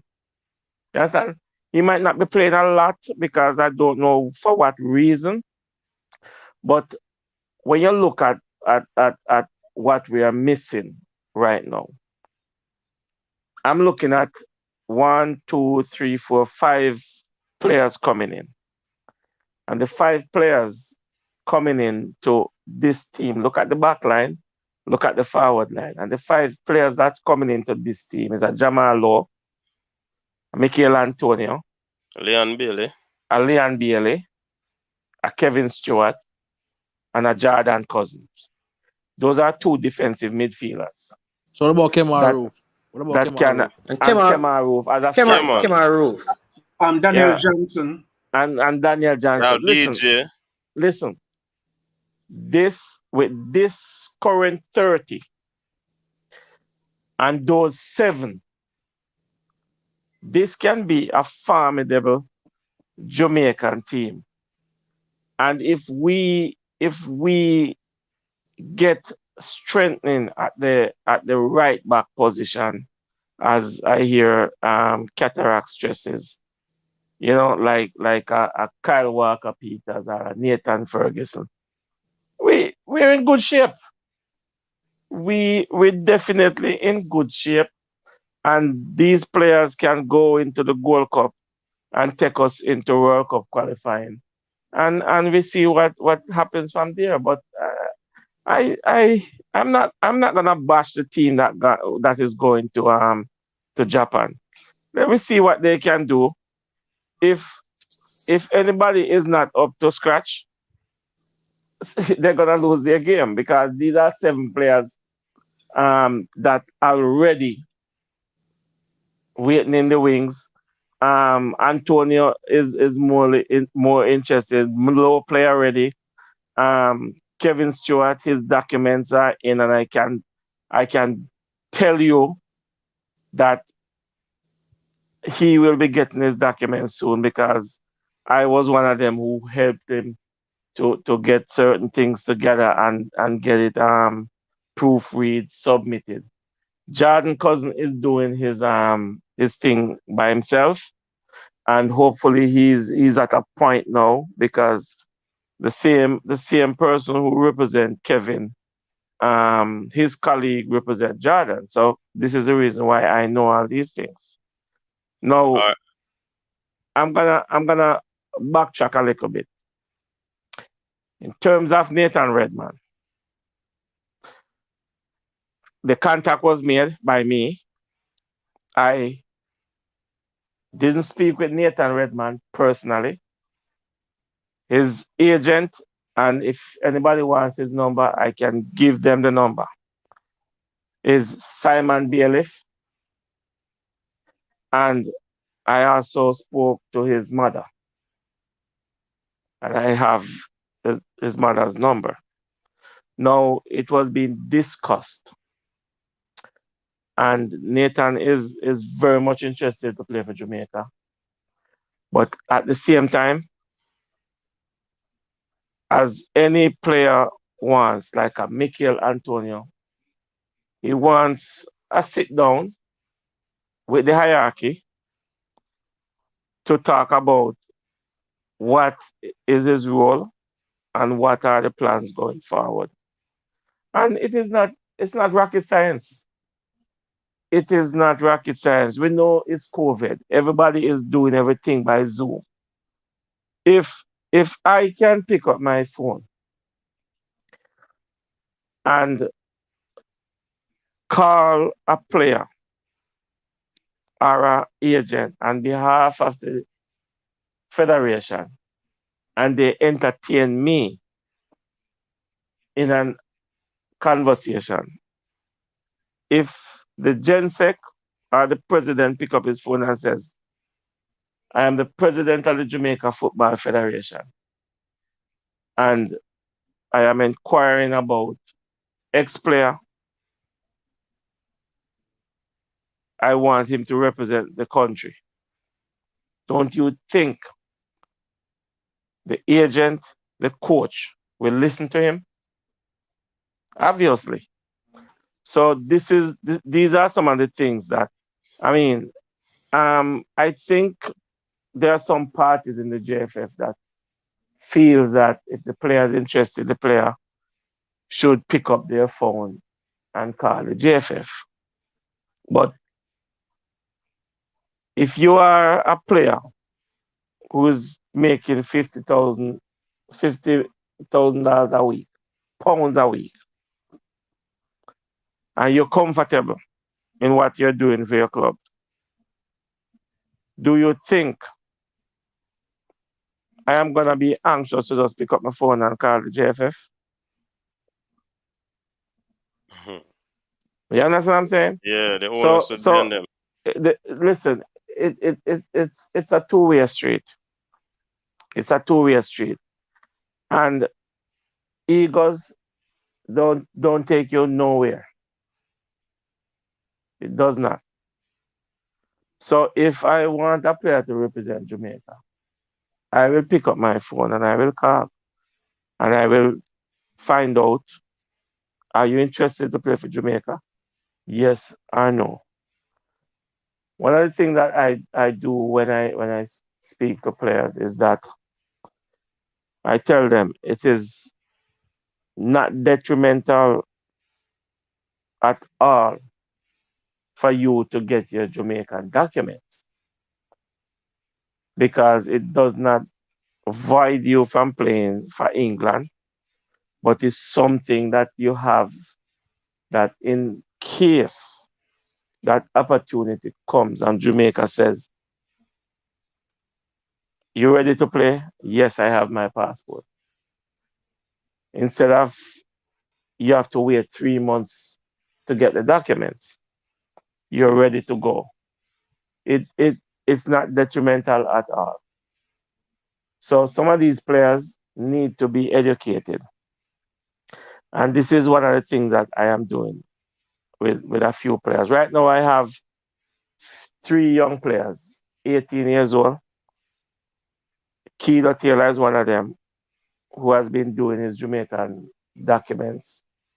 Sebastian Thompson from Derby County, and Callum Ebanks from Cheltenham.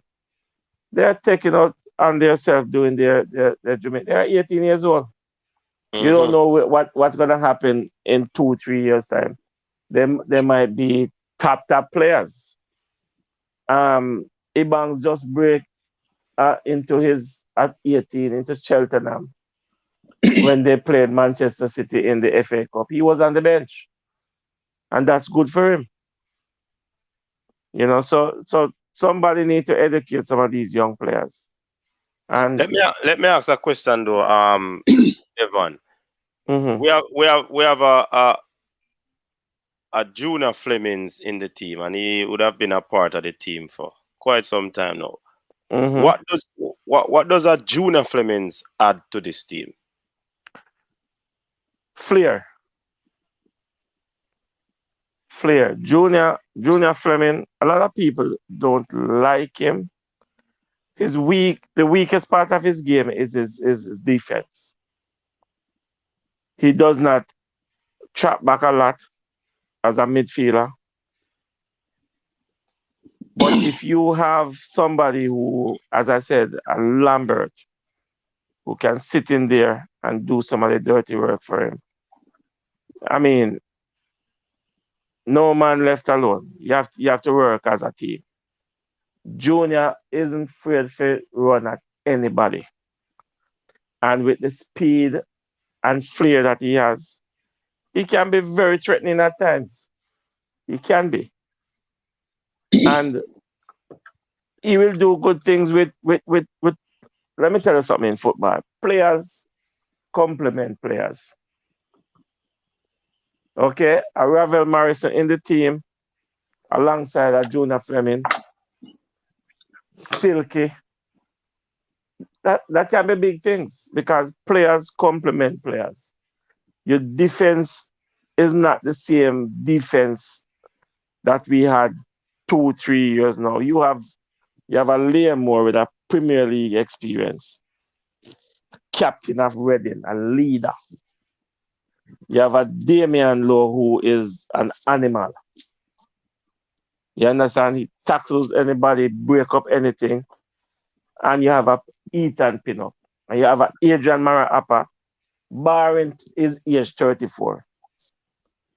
Barring his age 34. We need a Adrian Mara-Appa in the team because of his experience. He can guide these players, these younger defenders. And I mean, the rest can be history. The rest can be history. So, Devon, I have a question for you. Devon, Devon, I have a question for you. Hold on, Alex. It's something Devon. smart. A smart statement I make. I'll give the floor. The Devon, this is what me keep on tell people say. When Michael like to Ravel them play in a Serbia, I know me not try hurt your feelings, Berchab. But when Ravel and Michael like to play in the Saudi Arabia game, it complements the player. You get me? I come from kind of play with good player. So it's raised him to play a better game. Isn't that correct, Devon? Yes, players complement players. Okay, all right then. That's all. He looks better. Hector looks better in Serbia because he has DJ and thing around him. You know, he looks better. But as I am gonna say, Hector is not a central defensive midfielder. He's done a job for Jamaica, and we need to stop putting him in the central defensive position to embarrass him and put him in his right position because he can even play right back. Hector played right back before. Devon, you have been very good so far. You've been very good. Don't spoil it. Don't spoil it. Don't spoil it, Devon. Don't spoil it. Don't spoil it. You've been very good, and we love what you're saying, but don't put Hector now right back, left back, centre midfield. Put Hector where he belongs. Training with Fulham. Go train with Fulham. That's where it should be. I have a question for you and Coach though. So, Coach, when you're trying to put your football team together, or your track team together, because we have this question tonight around: should the player call the JF if they want to play, or should JFF call the player? When you're building your team, who does the recruiting? Does the player recruit himself, or does the coach go out and management go out and recruit the player? All right. Yeah, man, we can answer that easily. Hold on, Alex. Hold on. No? That easy. We are get a person at the team and at the program. We are the ones that make the approach based on what we have seen of these players. Now, what happened is that when Cranky, I see a player, an athlete come to me telling me that they can run or they can play football, it puts red flags. You understand? So I have to really see that person first because many times these players who are athletes who say them can run and them can come, they want to come. when them come and you probably put them through a trial, them not really good. So most times it is the coach or the management staff who sees that particular player or athlete, and we go after that individual. That's Right. how So I know how it goes. yeah. So here's the point. So we have the Premier League, the most challenging league in world football, with a bunch of players of Jamaican heritage, who the coach, you only have to go to England to see them. The JFL, the coach can see them play every day, who they have been formed having Jamaican heritage. So why aren't they pursuing some of these players? That's the question. What if the man then don't want? What if they approach him and they don't want to come play for Jamaica? That's But Alex, the we haven't heard that. We haven't heard that. We're hearing the opposite. All right, That's what I'm We saying. You haven't can't heard just the say, approach. Yeah, but you go ahead. can't, Go you ahead. can't just say that why they don't approach them. You make approach some of these players, you know. Like Tridini when he was playing in England, Tridini didn't want to play for Jamaica. He come out and said he don't want to play for Jamaica. So how are you gonna say that JFF is not approaching these players? Yeah, but No, they want to play Alex, for JFF. They want to play for Jamaica. Alex. That's what I'm just asking. Try is just one person, and Try is man enough, and I respect Try for him to come out and says he does not want to play. You understand? Instead of beating around the bush. As a matter of fact, I can tell you something. The JFF has documents right now on the desk for Tridini. That's already been approved. If Dini wants to play tomorrow morning, Dini can play. But Troy doesn't Can I want say to play. something? Oh. Yeah. What I want to say is that, number one, we are making it sound that because the players, number one, the players, not because the players are not going to play in these friendlies, mean that they will not be called by Jamaica at some point. Ideally, we love all of these players. That's number one. Number two, there is, as much as we would prefer that all the Premier League players are in the squad, they're still a part of the Jamaican community. That things like a player like a Javel McGee need to have an opportunity. So if we go and get 30 players out of England, along with Leon Bailey, and leave all of these guys, the Kevin Lambert, the Devon Speedy Williams, leave all of these guys, there's a part of the Jamaican public that would be challenged by that. And I think there's a balancing that we have to do, whether we like it or not. At the end of the day, there has to be a balancing where we can't just go and take 30 players. Yes, they are Jamaicans. We don't want to ostracize them. We don't want to treat them any less. But I think there has to be a balance. At the end of the day, it cannot be that Andre Blake and Leon Bailey are the only two persons out of a 30-man squad, and all the other players are out of the English Premier League. I understand that point, Manningsman. I understand that point, but what these football lovers will say, they rather have a Andre Blake and a Leon Bailey and get the best players overseas, because there are players that are better than a O'Neill Fisher. There are players that are better than a Junior Flemings who are playing in top leagues. So that's what some persons will say. So I'm just as you said about balance, we just want to strike the balance as well in terms of that argument. Yeah, so to me, the balance is meritocracy. The balance is meritocracy. If you're good enough, you play. If you're good enough, too bad. I don't hear the U.S. complaining about who's born in the U.S. What I hear them trying to do is pursue talent. They want to win. Outcome justifies the method that you employ. All right. So here's the thing. Here's the truth. If we're going to operate like that, I will say this. Jamaica, no Jamaica under 15 player will ever, nobody playing in Jamaica at the under 15, at the under 17, will ever play for Jamaica. Because here's the thing. Most people I speak to in the diaspora say that the quality of our league is substandard. Simply mean there are no good players in Jamaica. So moving on from now, all the Jamaican football team will be constructed with people out of England. And that I am saying cannot be how we operate as a football nation. Hold on, Manningsman. Remember, hold on. The point is that go ahead. The national team, basically what will open up for the local players is that if the national team qualifies for the World Cup, whether we use a local or overseas player, the fact is that the team needs to qualify for the World Cup, and then a whole can will open up for all the local players because opportunities will come if the team qualifies for the World Cup. The situation now is that there's a pandemic. Well, you really believe that if we have a squad, hold on. You really believe that if Jamaica has a squad of 30 players out of the English Premier League in the World Cup, it will open opportunities for Jamaican footballers? No, I did not say that. No, I did not say that, sir. I did not say that. Okay. I did not say that. Though I remember I said, if we get a team qualify with a local or overseas, it is going to open up opportunities for the locals, whether we believe it or not. All right, so here's my question to you. So you're saying if the English-based player wants to play for Jamaica is better than Jamaican player, we should balance the team by using the Jamaican player and not play the English player. Is that what you're saying? I am saying, let me say what I'm saying. Very simple. If we have a squad of 30,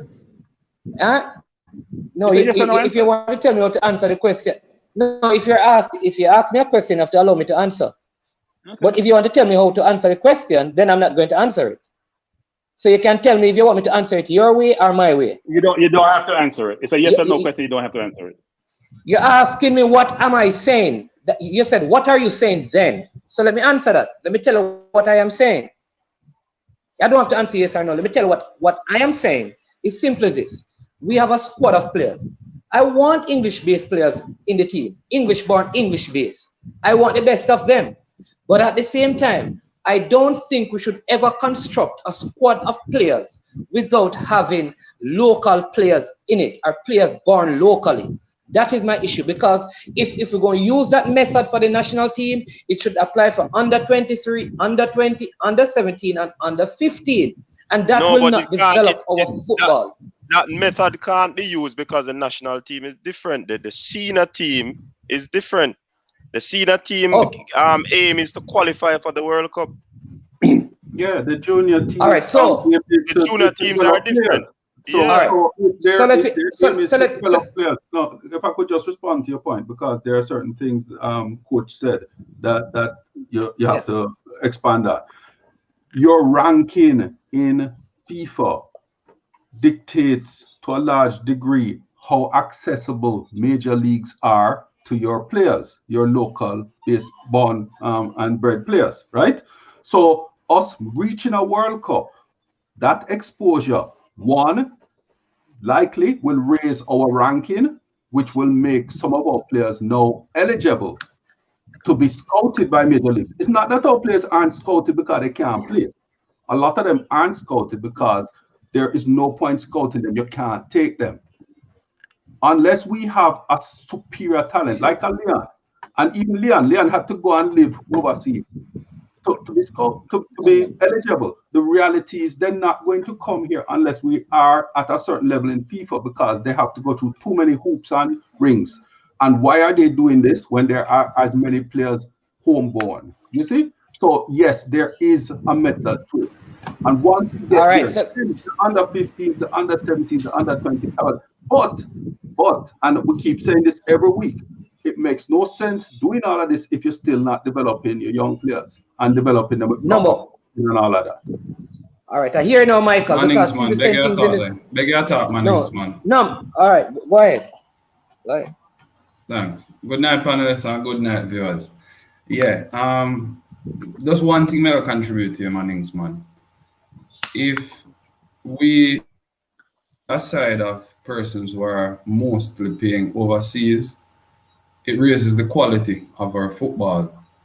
And if the balancing is going to be 50-50, it would do a disservice to the diaspora, and it would also do a disservice to the talented players, just as the persons are saying on the panel tonight.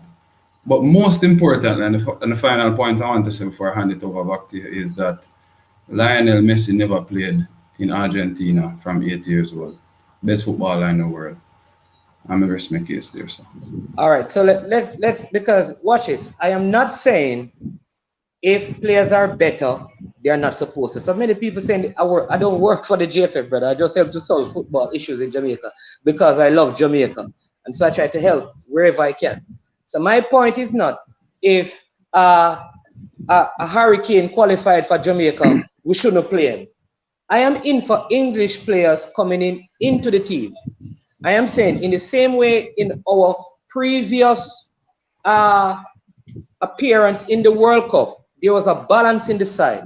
There were Premier League players, but we had some local players. All I'm saying is that part of the construct of the team must be that we find amongst the locally born players at least one or two that can be in the side.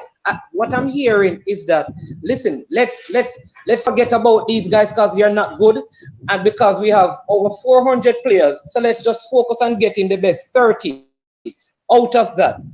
When we had some of these players who went to a Gold Cup in 2000 and went 18 and went to the final, some of them were in there in 2015. I'm saying to just kind of throw them out and say, no, they are not good now because we have over 400 players in England. And listen, I have a problem with that. And I'm saying, fine, if we believe that because these players went to the Gold Cup, they went to the finals of the Gold Cup, so they deserve a chance. That's all. Don't just say, boy, let's go and get all of the English-based players because they're playing in the Premier League. Frank Sinclair came from the Premier League. Frank Sinclair, and he was not better than Fabian Davis or Dean Sewell. And so he was playing for Chelsea. You're making statements that people did not say. You got to be careful when you make statements that coaches statement I away. ask a question. Reflect. No. You didn't ask a question. You made a statement. You didn't ask the question. So here's the point, which is we're saying source talent, regardless of where that talent resides, and pick the best team. If the best team is not the players who played for you previously, like most countries do, then they're not in your team. When England picks their team, when the US picks their team, when Brazil picks their team, they're going to say, you know what, William, you played for us before, you helped us win Copa America, so you have to be in the next team. There is no such thing. As someone said tonight, it's based on form and quality. And the fact of the matter is, if the coach fit his strategy, his team, and you go out and source players, you pick the best players for your system. There is no qualification about what you have done in the past. Nobody cares. Yeah, it's about what we're going to contribute today. That's a good point, Stan. Because if we have a system where we recruit players, I do believe that we should go for the best players. And if the best players are in the top leagues, these are the ones that we are trying to get. I have never said that we should use all English, because all of them would not have international caps, and a few of the local players, you need a core team. And you have a Andre Blake, you have a Leon Bailey, you have the Flemings, you have the even some of the new ones, DJ and Bobby Reed, they are part of the core, and they are also in the English section of things. So you're gonna need So here's what's interesting. All we're focused on is not players, is where players were born and supposed to develop, not where they're playing today. Most of these players on the list don't play in Jamaica. No, man. Exactly. But it's a point. It's true. It's a fact. All right. It's about where they're born and where they develop, not where they play football. That's what you're saying. I think I will on the money, but I'm gonna give you a chance. I think the disconnect is that we tend to separate local base and the locally bred players, because most of these local players, they were locally bred, but they're playing overseas now. So they are overseas players as well. Yep. Even though they came through our system or local football, which is the Jamaica Premier League. So don't let us not get that part of it incorrect. Shamar Nicholson, he played Premier League in Jamaica. He came through that system. Now he's playing overseas. He's a part of the local players. We're not saying we're not going to use them, but he plays overseas. So he'd be in the thick of things. And then we add the quality from in England to supplement and put the right thing together so that we can qualify for the World Cup. Then our ranking goes up. We get a lower ranking, and then players, our agents, start to look in Jamaica because the talent is there. If I may share, can I respond? I need to respond. Can I respond because the thing was said to Can I share a little bit of information because I wanted to share this information for quite some time now. I was listening to a forum with a gentleman from Suriname, and they are going all out to qualify from the group. Now, who we have in the group? Suriname. Suriname in the group, and we have Costa Rica. So if we don't pull up our socks and try shop around for the best quality players, we might not make it past the first round, and it would be a big embarrassment. You know what the gentleman said they are doing? They are shopping around to bring down the best available big guns from the Netherlands to come and play. So right now, as we speak, they are integrating new players in the squad. 9 months ago, 15 of the players that are playing now didn't exist in the team.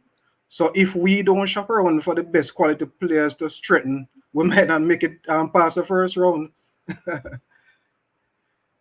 Go ahead. all right, let me respond because I have been sorry. Why did you say that? I have been on this program. Sorry, I have been on this program, and I advocate for Nathan Redmond, for Ivan Toney.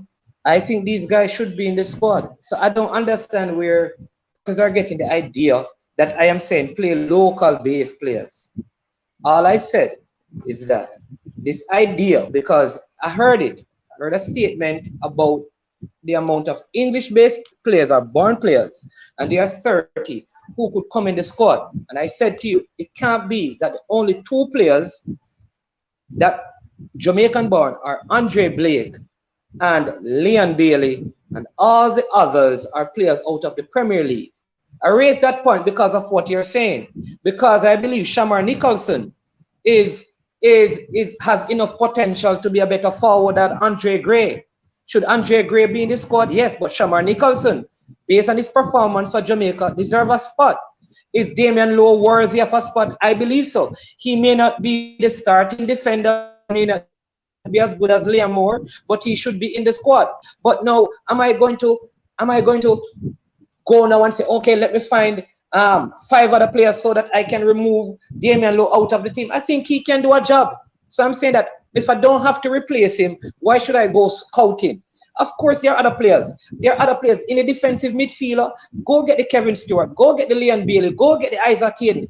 Get those players. But there are some areas that we have players who are born locally, who are performing well, and we shouldn't be looking to replace them because someone is playing in the Premier League, because whatever league these players are playing in, they are playing just as well. That's the point I'm making. So don't just say, let's get some players into the Premier League. Hold on, Stan. Let me try to have a little semblance of order. I don't think persons are saying that if Shamar Nicholson is there, then we're gonna get somebody better. Even if we get a player that plays. You want to bet me, coach? You want to bet me? Let me go bet you right now. I want to win you. Let me ask the panelists. No man, I mean by that. We're not. You understand? If Ivan Toney, we're taking 4 forwards to the Gold Cup. We have Ivan Toney, Johnson Clark Harris. We have Jamal Lowe. We have Mikel Antonio, Nathan Redmond, Shamar Nicholson, and Nathan is not a forward. All right. So lose those 5. I want you to tell me on the panel, who would the panelists choose if they would still pick Shamar over one of those? Who would they pick him over? Of the names that I've just called, would they pick Shamar over them? It's not a matter of picking anybody over anybody. It's a matter of selecting your best player, your best squad. So whoever is performing at the time. Yeah. At this present moment, Nicholson is performing, right? Exactly. So why are we running down Ivan Toney? Because Nicholson is performing. On the balance in international football. Can I say something? Shamar Nicholson has not been a clinical finisher. Yeah, so let me say. Okay, so he's not. Can I say something? He can't play. I'm saying if you want to see the best of him, you put him against somebody who performs in a higher league at a higher division.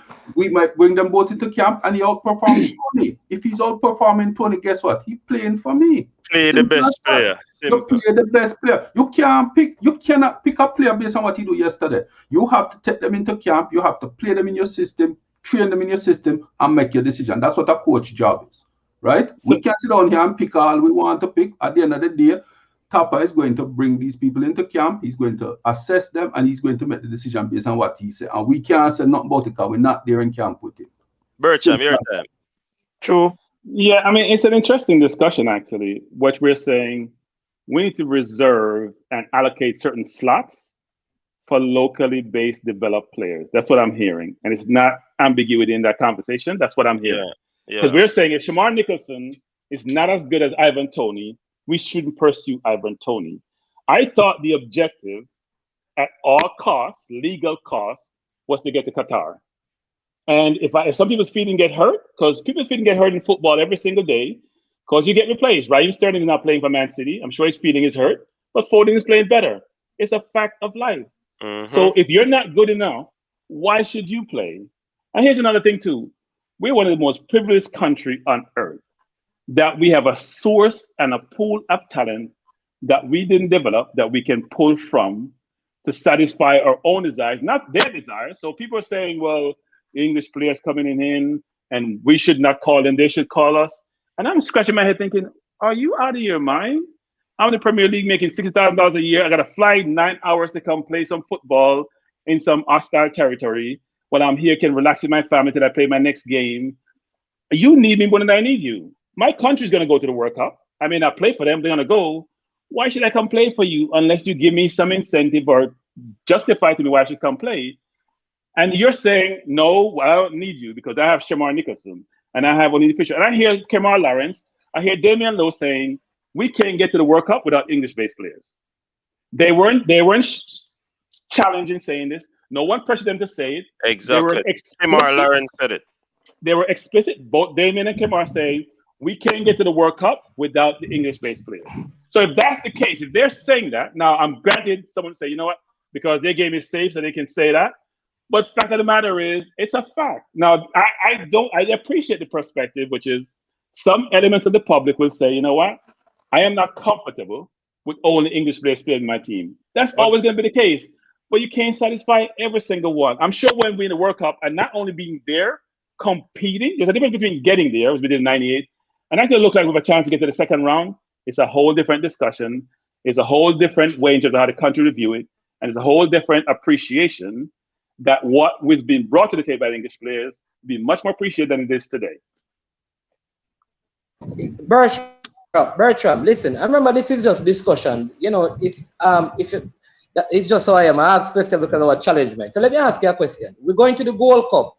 All the players that have been mentioned on all the different channels, the center forwards are available.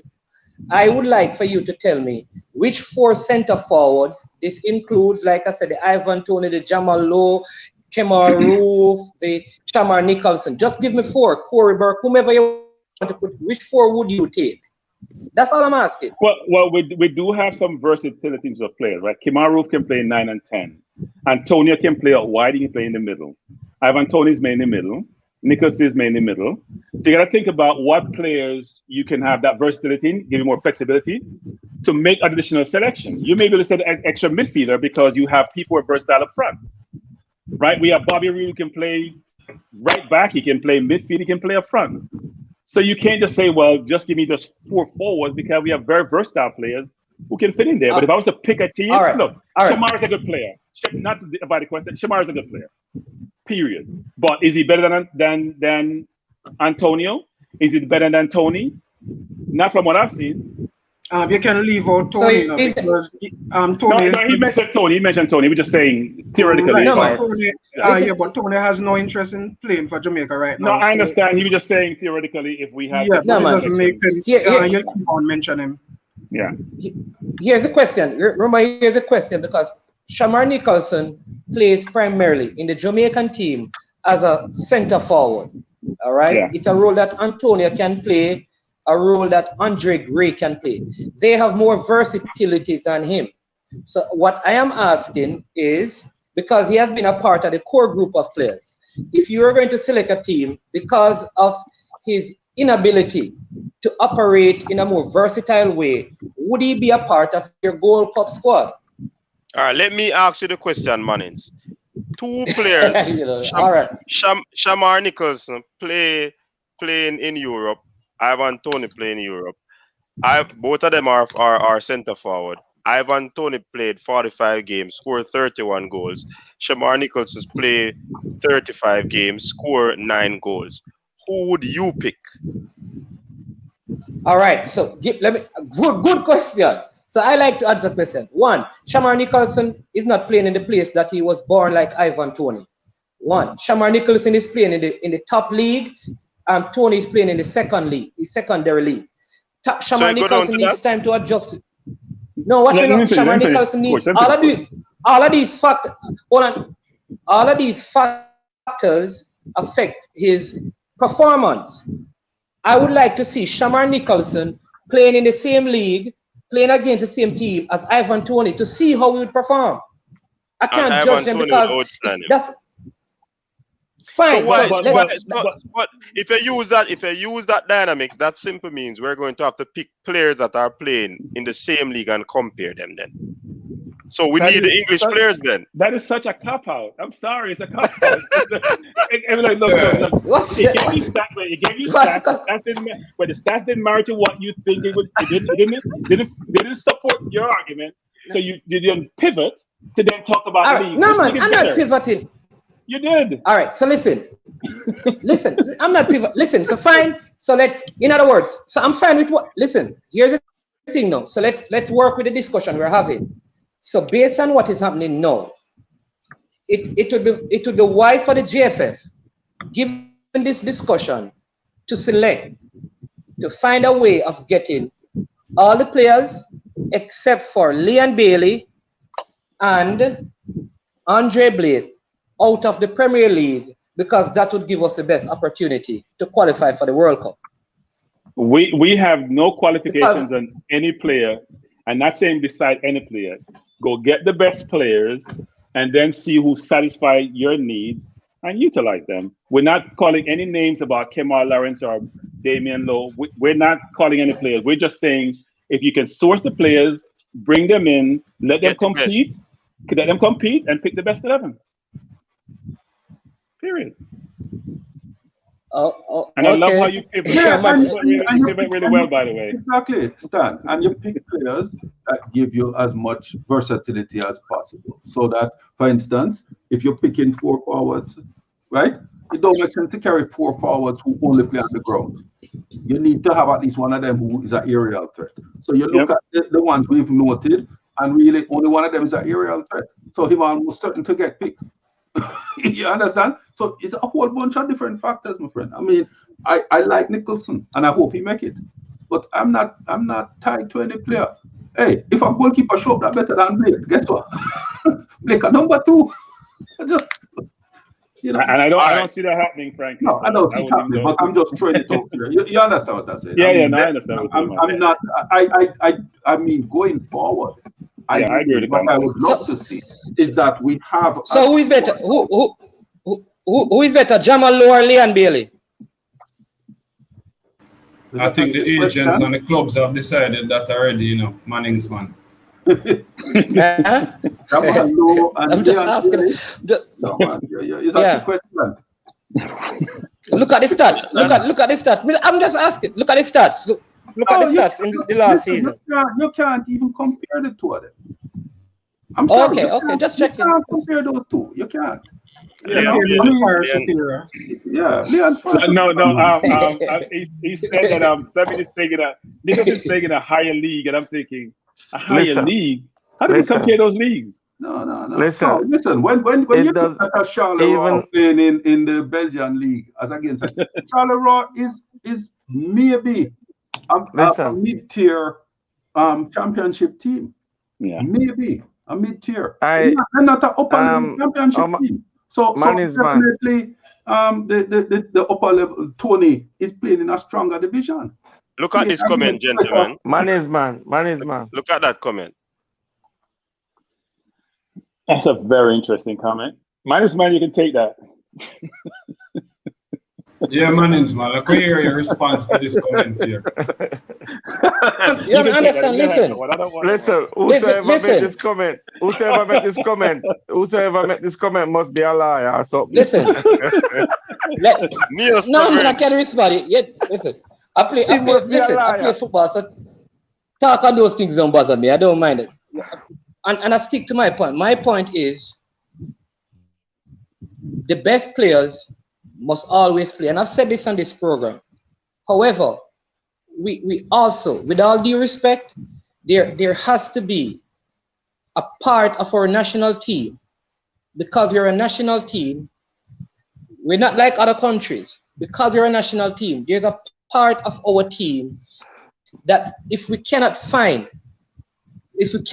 in Jamaica one player born here who can be a part of our World Cup squad after 20 other years, then something is wrong with football here.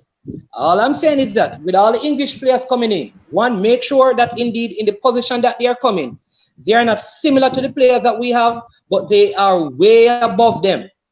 And don't just go and find players because they can play for Jamaica, but we need to ensure that they are coming to fill spaces in the team that none of our players are good enough to fill. Right? Yeah, but that's what because I would play Kevin Lambert. I was saying. And yeah, but that is, but yeah, but I don't want. Yeah, go ahead. Let me Come on, go ahead. say something. As somebody who coached the game, I'm gonna think like Tapa right now. The majority of the squad going to the Gold Cup or in the World Cup gonna be local bred players. You notice the word I use, local bred? Listen, Tapa is looking at the puzzle and he's looking what he has, what he needs. It's not a matter of want, it's a matter of need. Who can come in and help this team and propel this team forward? You know, Tapa is not picking somebody who can come stop a gap. Okay? Tapa is picking people who's coming in to complement the team, like Antonio with his goal scoring threat. If I pick a Jamaica squad today, Shaman Nicholson will be in my squad. You know why Shaman will be in my squad? He's probably one of the only striker who can hit it 25 yards out and beat any goalkeeper, and his aerial threat in the box. He's tall and he will pick those headers out from those crosses, and he will be in my squad. Exactly. Andre Gray gives a different dimension to the team. Okay? He doesn't have what Shamar has, but he can hold the ball up and play with his back to goal. Okay? We need players like that into the team too. Okay? So when you look at, I heard what Bertram said.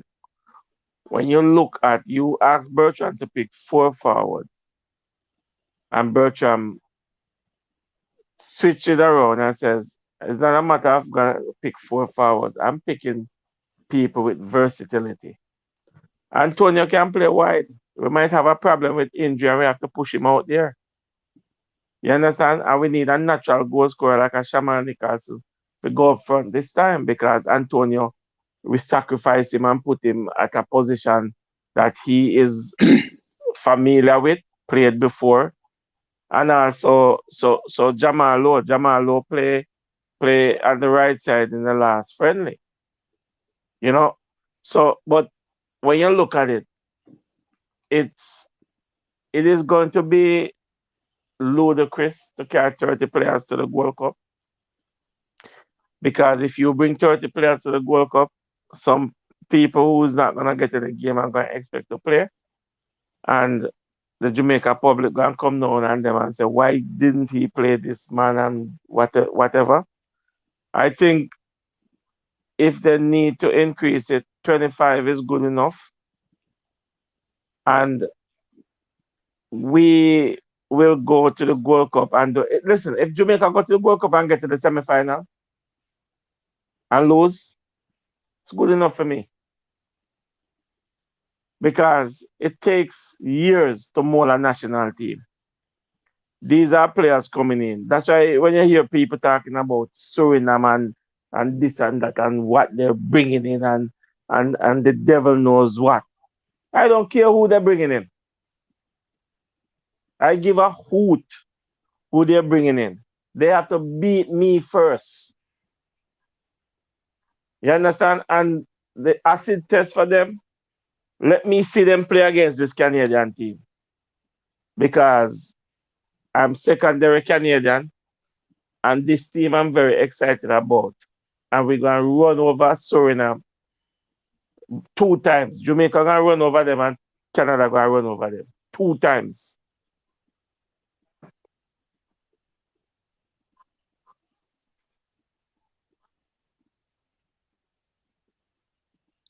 There's a What? hush. Did I paralyze? Hold on. Did I paralyze? Did I paralyze everybody? So Devon, Hold on. Let me ask a question. Did I paralyze everybody just now?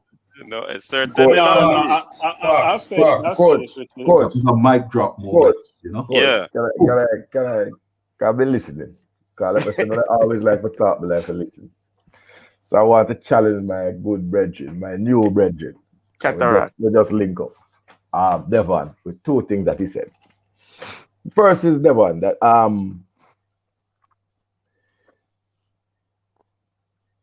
semi-final for Jamaica, having gone to the finals on more than 1 occasion, is not a good fit. Anything less than going to the finals, I'm not saying winning, but at least replicating an appearance in the finals with the abundance of talent available would be not a good look. But I more wanted to talk about the strikers. Hold on, Cataract, before you go further. Let me address this before you go further. And hold on, I just want to say something. You have to play the games. That's why in sports you have to play the game. The game don't play on paper, right? So yes, I want to see the team play and how they perform against Serbia. And at some point, coach, I want to talk about the Serbian team and what we're coming up against, right? The midfielders I heard my brethren Devon praising Kevin Lambert, right? What Kevin Lambert is doing in the 2 games in the Phoenix Rising, right? He has not come up against a midfielder of the caliber of Dusan Tadic. Dusan Tadic is an elite midfielder. From his time at Southampton till now him gone to he's now at Ajax, right? In that midfield, you have 2 players who are playing together at Hellas Verona, right? Who have a chemistry. Ivan Illich and I can't remember the other guy's name at the time, right? Ivan Illich and no, right? So it's a very experienced team. The back line, Alexander Mitrovic is undoubtedly has been a class forward for Fulham. Certainly scoring double-figure goals, right? And them have Jokic, a virgin that play in Germany. Those are the 2 that I know of offhand. I don't know the full team, but it's not a joke side. All right, Catherine. Right? So yeah, I'm gonna say something before you go further. Right. Okay. You mentioned to me that football doesn't play on paper. Aye. It play on the green surface. The grass. All right. I'm gonna pick something from my favorite player ever. May his soul rest in peace. He says, we don't care who we're playing. Name doesn't matter to me. Everybody have hand, leg, and feet. And we're playing 11 versus 11 in the same space. Okay? So it's who want it most will get it.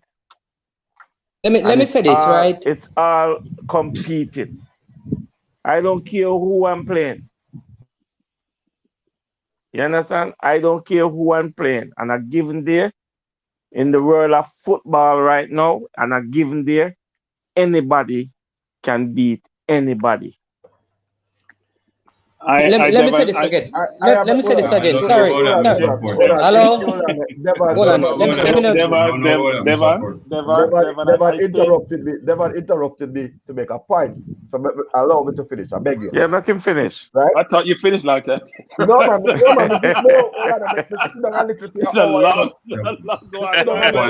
It's a pencil point or pinpoint. No, several things we talk about. We said, first of all, that football is played on the park. But I disagree 100%. And whoever said that can't be a sportsman. You cannot bring any 11 on any field. So you could have bring Madden's the Costa Cup team and go challenge Manchester City and say, boy, 11 and 11 and we go play every day. Come on, man. No. 11 versus 11. You have levels to this thing. You have Hold on. The 11 versus 11 who are professional players and playing in a professional environment and playing big league football. Devon, That's what I'm talking say, about. I have to give you cataracts, which is not normal. I don't think I'm going to use Maradona for example or anything, because he probably was the second best or the best ever. And I'm sure that's what you're talking about. Let me say this, though, which is one cannot say that because I want it more, I'm going to win. There's no such thing. I get because quality is quality is quality is quality. My team Arsenal would have beat Man City, but it ain't going to happen for maybe the next 10 years, frankly. It ain't happening. You ain't got the quality. It's not, no matter how much I want it, it's not happening. So I do think we have to be realistic and say, look, I want to see these players play against Serbia. Because I want Jamaican public to see them and see how they perform, give them a chance to perform. And if they don't perform, you can say, you know what? We have to revisit how we construct this team. And hopefully Serbia bring their number one team. Because as Katarek is saying, they have a number of players, some old, like Matic or Caliber, who play who play the highest level, but who are a little bit slower now in age. And some who are not necessarily playing for their team on a regular basis, like Jovic, who's not at Real Madrid anymore, he's someplace else, or other players who are good players. We want to see them go up against these players because Serbia has always been good and see how they perform, because it will help to reduce some of this consternation around, well, we're not giving Jamaican players an opportunity to play. Or Jamaican bred players. Here's my point. Let me give you a couple of things, right? Let me give you a couple of things. When it comes on to, again, we want the best players to play. But I like what you said, no, Bertrand, because he's on the same page. Let me see them fail. Because the truth is, what has been put before them so far, what has been put before Lowe and Kemar Lawrence, Alvas Powell, these guys have performed. They have not failed yet. All I'm saying is that let them fail, put them out there. Listen, remember when we're going to the World Cup, people were advocating that René Simoes, a lot of people forget this, remove Ian Goodison because Argentina was going to give us 12 and Croatia was going to give us, with what the name of that forward? Forget the Croatian forward. Davar right? Suka. People just... Davar that who Let man. change Hold on, man. Let me say that too. Never go change them game. What? Watch it. No. God have mercy. Let me finish. Yeah, man. Boss. Ian Goodison. I didn't. All right, then boss Ian Goodison. Fine enough. Fine. Outclass them. Let me finish, right? We went to the Centennial Cup of the Gold, I think the Copa America, and we went to one edition of it. Some of these players went, and I'm saying that It's not like they didn't fail. So in this, I want to see the Jamaicans given a chance, and the English players must come prove, because a lot of them have not gone up against these players. Some of these players in the championship have not gone up against the top Mexican players that the Jamaicans have played against, because Mexico have had some top players. Chikorita and all of these, Glazian, all of these guys. So we have Jamaican players who have stood up against them in the Gold Cup and other competitions. Some of these players in the championship, they have not played with players of that kind of quality either. So all I'm saying, let them go there. Let's see how they perform against Serbia. Somebody, So bring in players. Manning, you have never heard me say anything about championship, have you? I have never mentioned anything about no championship player. I talk about Premier League player. They don't care who they play against, because they're supposed to be good enough to compete. Sometimes we go to Gold Cup. I see us play Mexico in Gold Cup in a later stage, and we are class. We may win sometimes, but I want to win with quality. I don't want to win by chance. So you know what? I mean, World Cup qualifiers, I play a ton of games. That quality may not necessarily be needed in a one-off tournament, a one-off game, but it has to be sustainable quality for a competition of 10, 11, 12 games. You're not going to win one-off game playing a long-winded competition. You need a quality throughout your team for it to be sustainable, so you can continue to win and progress versus, you know what? I win a one-off Gold Cup tournament, but we played poorly, but we got lucky. That's not what you're trying to achieve. I am saying that in the last... Let me answer you what I said. Like Bertram, I started the program. You were on the starter program. So hear me say it. My bar, I'm not talking my rum bar. But I thought my bar for entering my national team, where I am happy, is that you must be playing at the highest level. Players from England, it's my belief that Jamaica should only target those in the Premiership, because there are sufficient players of Jamaican heritage in the Premier League at every position, playing against the best quality players, proving themselves from week to week that they can manage world-class opposition. Those in the championship are what I would say are a second, or should be a second call. What we are doing now is calling on the players in the championship and acting as if they are not far better quality players in the Premier League of Jamaican descent and those born in Jamaica, which doesn't make sense to me. Now, I have no problem with giving a player an opportunity to prove him and herself, but at what cost?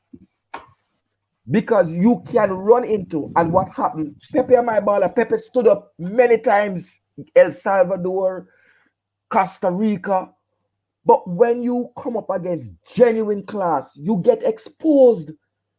Pepe was a good championship level footballer. He went to Tranmere and he went to Hull. Right?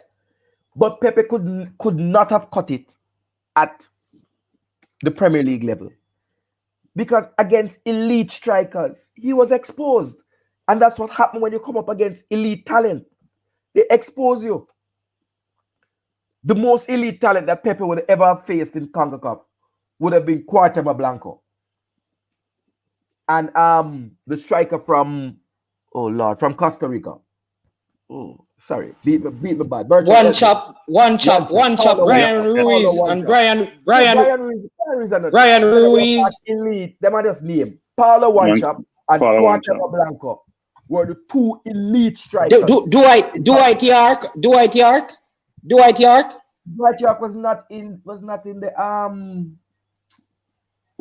the Hex. He never made the Hex. Yeah, with us. No, he never made the Hex with us, man. Who was also good was Delis from Panama. He was a pardon me? The Panama striker, Julio Delis, the one who became them coach. Not bad, but I'm talking the top elite. One Chop was playing in Italy, I think, and Cuauhtémoc Blanco. Nobody can talk about Blanco. Oh, correction, York made the X once, the year when they qualified for the World Cup. Yeah, man, but not in '98. I'm talking in the '98 Oh, okay. Right. In the 98 we're talking No, about. but he'd have gone up against Goodison. Oh, okay. Right. But he went up against Goodison because I thought that is what you were saying because he and Goodison played a couple of times. So, sorry, I misunderstood. No, man. I'm saying when he and Goodison played, it was after 98 when we went on to the Caribbean Cup and those matches. But you are correct. I'm going to be a big man. I said Dwight York. Forgive me, Dwight York. We played against him in the Caribbean Cup, right? But overall, when you come up against elite players, if we draw Argentina, you go up against Aguero. I am concerned, and I want to watch Liam Moore or watch Pinnock, Liam Moore not going to make it, but I want to see if Pinnock goes to the Premiership. How he handles some of Harry Kane. How does he handle Aguero if he's there? How does he handle Mason Greenwood? And that will share something with me, right? But I was diverted from responding to Devon. Devon just said something about Shamar, right? And I want to say to you, Shamar is a up and coming player, right? At age 24, I think he has another 2 years before he can develop into an elite talent or plateau out. Shamar has never been a prolific goal scorer. And a prolific goal scorer in a league is when you are shooting 20 goals a season. That is what makes you. That's the standard of in a 38 game league. You are putting in 20 goals, which means you are scoring approximately a goal every other game. That's what the elite. That's what the standard is, right? The next standard now you talk about golden boot. You talk 27, 25. Man that trying to hit 30, right? But 20 goals. Shamar Nichols has never scored 20 goals a season. Shamar is a developing talent. And I would keep him in any team that I have because I believe that team selection doesn't only depend on what you have to do now, but you have to be strategic for the future. And so I believe that Shamar is part of the future of Jamaican football and therefore has to be in any conversation because Mikel Antonio can only serve us, for example, maybe for this tournament. Maybe he goes to Olympics as one of the overage players. I don't know. But the truth is, when you're putting together a squad, putting a Mikel Antonio in a squad for a national team is a high risk because he's very injury prone. Kemar Roof is a more sturdy striker. Jamal Lowe, Ivan Toney. If Ivan Toney wants to come, but if Ivan Toney don't come, you almost have like a pizza, a cutter in Johnson Clark, who is precisely the same kind of player, right? But for me, I want to ask a question since we reached the striker. Keenan Davis at Aston Villa, who is a Jamaican, of Jamaican descent, of Jamaican descent. Keenan Davis, 6'5", same built and thing as. Do you believe that Shamar Nicholson has the same skill sets and abilities as Keenan Davis? Not developed to that level. I don't think they're materially different though. So Keenan doesn't really start. He comes on number of game. I can't say Shamar wouldn't get there because we haven't seen enough of Keenan to make an informed decision. I think Shamar has the ability to get there. He has the structure. He has the mental focus, right, to get there. I believe in Boza that he will be our Anandilo, right? But I'm saying he can't sit there comfortably. In order for him not to sit there comfortably, you need to say to him, look, you have your place in the 4 strikers in the squad, but there is a youth with his Jamaican passport in Aston Villa that if you don't keep your game at this high level, we can rotate. Because one of the things that, I never took part in, in a team sport versus an individual sport is that players have to feel competition for places. Devon can say that because Devon is a coach. That is one of the most important things. Anytime you have a player that feel like his name is automatic on the team sheet, he may or may not perform to his highest level. When he has competition for places, you step your game up because you don't want to be benched. Look at David De Gea and Henderson at Man U. Right? Ole Gunnar Solskjaer refused to say, this man is the starter. He said, compete for the starting position. So in our strikers, I think we have a settled four. You definitely have to have somebody who you're developing and who you're trying to pass on, the skills and tactics to, right? You still have to have that. But then you also have some serious something, right?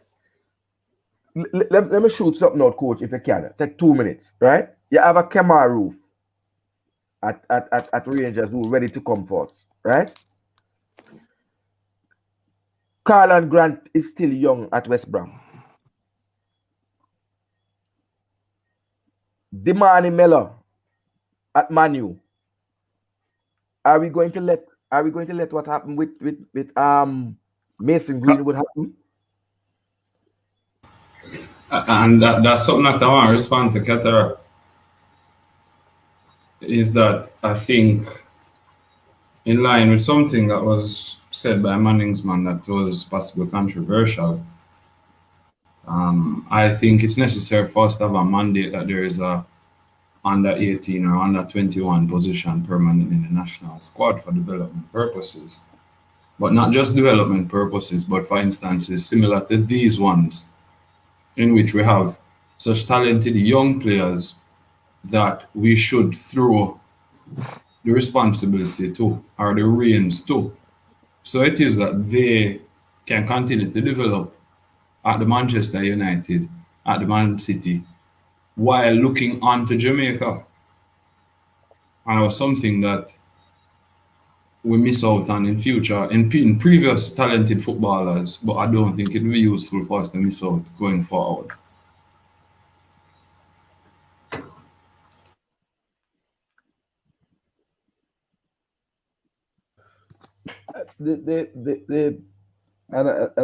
So you can see with where it's going with the striker post. My only, when you look on the whole team, coach, I mean, I know Simon Bredrin, because I can't see Luca. I can't see how that work, brother. I can't see how you lost in a previous game and you get your thing. The same thing with Kevin Isaacs. Right. Let me ask you a question now. Tell me now, to God living in. Anybody remember Giovanni Brown? Yeah. Okay. How does a man play for you, right, in your under 17 team? Is playing currently, right? If they are Colchester, if they are Cambridge before he moved to Colchester, right? How does he not get a look in? Here is a man playing week in, week out. How does he not get a look in? So I'm gonna say this. Yes. I don't want to hear. I don't want to hear about any more Colchester and Cambridge. No. Here's my point. Under 17. But if we're talking about USL, if we are talking about players in USL, what level do you think USL peters out at it compared to? No. I agree. My point is this. I've said this numerous times. You want people playing, as you're saying, at the highest level. Not only that, the week in, week out competition in the best league in the world, where the game is quick, where you have to learn how to keep possession, where you have to learn how the fundamentals of playing football. That's the players you want. When I played in Mexico, I don't want Mexico to dominate position, and I'm hoping they don't score, and I'm hoping I nick one, and then I go back in the box and I sit there for all game getting bombarded. That's not what I'm looking for. I want people who are playing against the best talent in the world, who can hold their own against the best team in CONCACAF. I don't want Colchester. I don't want Cambridge. I don't even want Brentford unless it's Ivan Toney, frankly. I want Premier League players who are challenged week in, week out, playing against the best competition in the world, playing at a very high rate, a difficult league, physical league, skillful league that can come and compete and dominate, frankly, so I can feel comfortable watching the game and not on pins and needles that, you know what, I hope we nip one against Mexico and I hope they miss and we get lucky. That's not what we're looking for. And if we have the talent there of Jamaican heritage, we should pursue those talent. I know Neil Sovereign just mentioned that subsequent to qualifying, players may come in. Yes, we did it in '98, but you want to bring them in now, get them embedded, get them part of the whole collective, and help us as a collective to work together so when we get to the World Cup, we're not trying to figure out who is who, and we understand how each other's play, and that will help us. Because you don't want to get to the World Cup, you want to actually create some challenge when you get there. You want to create ruckus when you get there.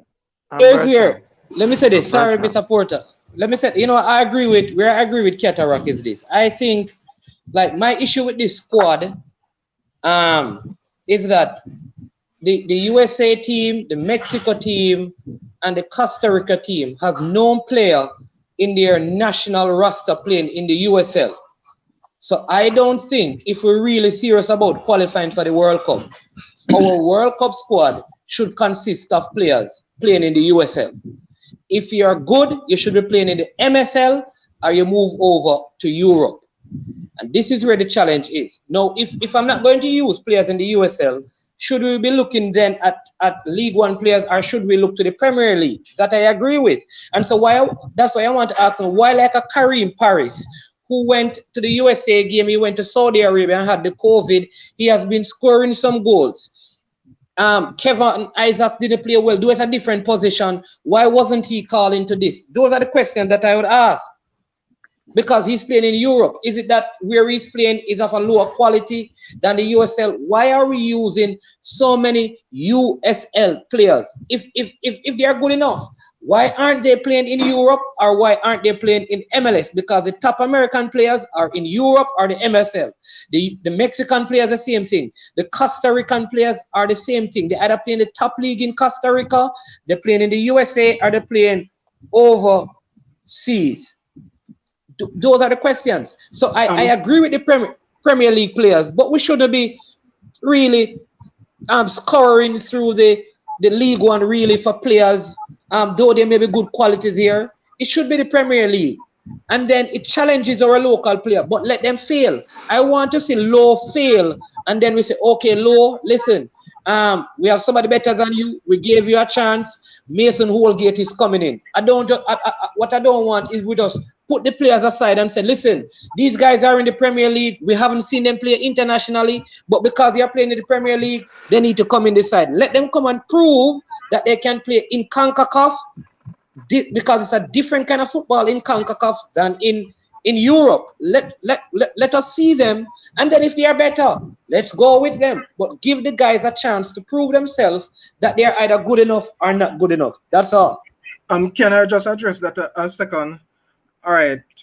If you have a player playing in our local Premier League, right? Sometimes that player have to leave work to go training. Sometimes the stipend is probably about 50,000 a month.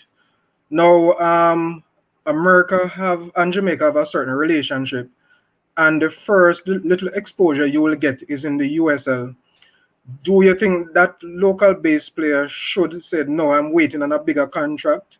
Because most of these young guys, it's their first season. So I don't think we should say because they are playing in the USL, because those same guys were our local base most talented players. So USL is just a stepping stone for them. So as soon as we qualify for the World Cup, they will get their bigger contract. Yeah, that was kind of what I was trying to ask, because a lot of it depends again on the ages and where they are in our progression system. So if you have the 17, 18, 19-year-olds playing in USL, I don't have a problem with keeping them in the picture. But if you have a 27-year-old playing USL, I'm sorry, I'm not no business in the national squad. You know, and similarly, if you have a man 28, 29 playing in the championship, again, I'm not have no business in our team.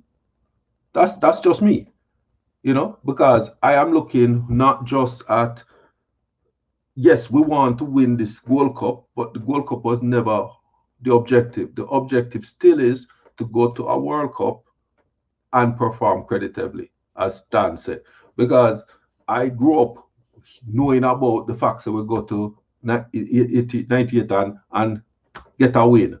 Well, guess what? I was at that game. and as God, we should have get 5. The only thing save us is the Japanese man, them never know where the goal was. Okay? So the reality is we went there, we get a win, but we don't play good enough football to win no game at no World Cup. And I would like us to get there and play 3 games and have people come out and say, you know what, them Jamaicans play some ball. Because we went to that World Cup and all we showed is that we tried to stay in front of the goal.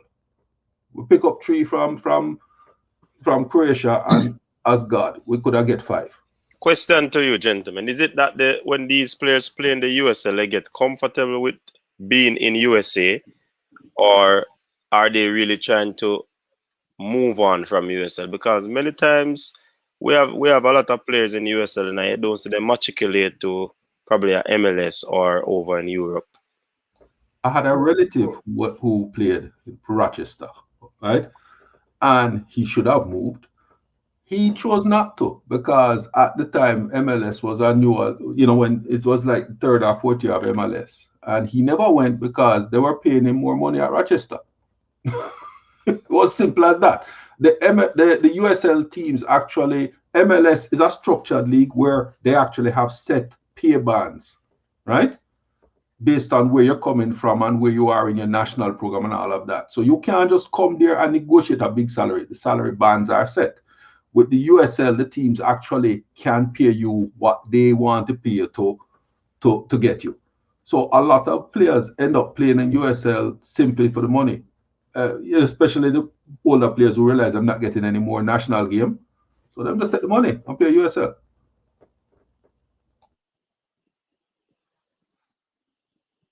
Coach, I want to address a point about League One and Championship, right? How the English tier system works is that you have to be careful. Otherwise, if we took that stance, we'd miss out on that. If he was Jamaican, we'd miss out on like a Jamie Vardy, right?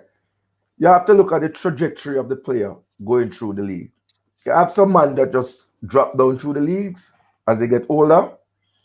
They have some youngsters who come up through the league and reach the Premier League.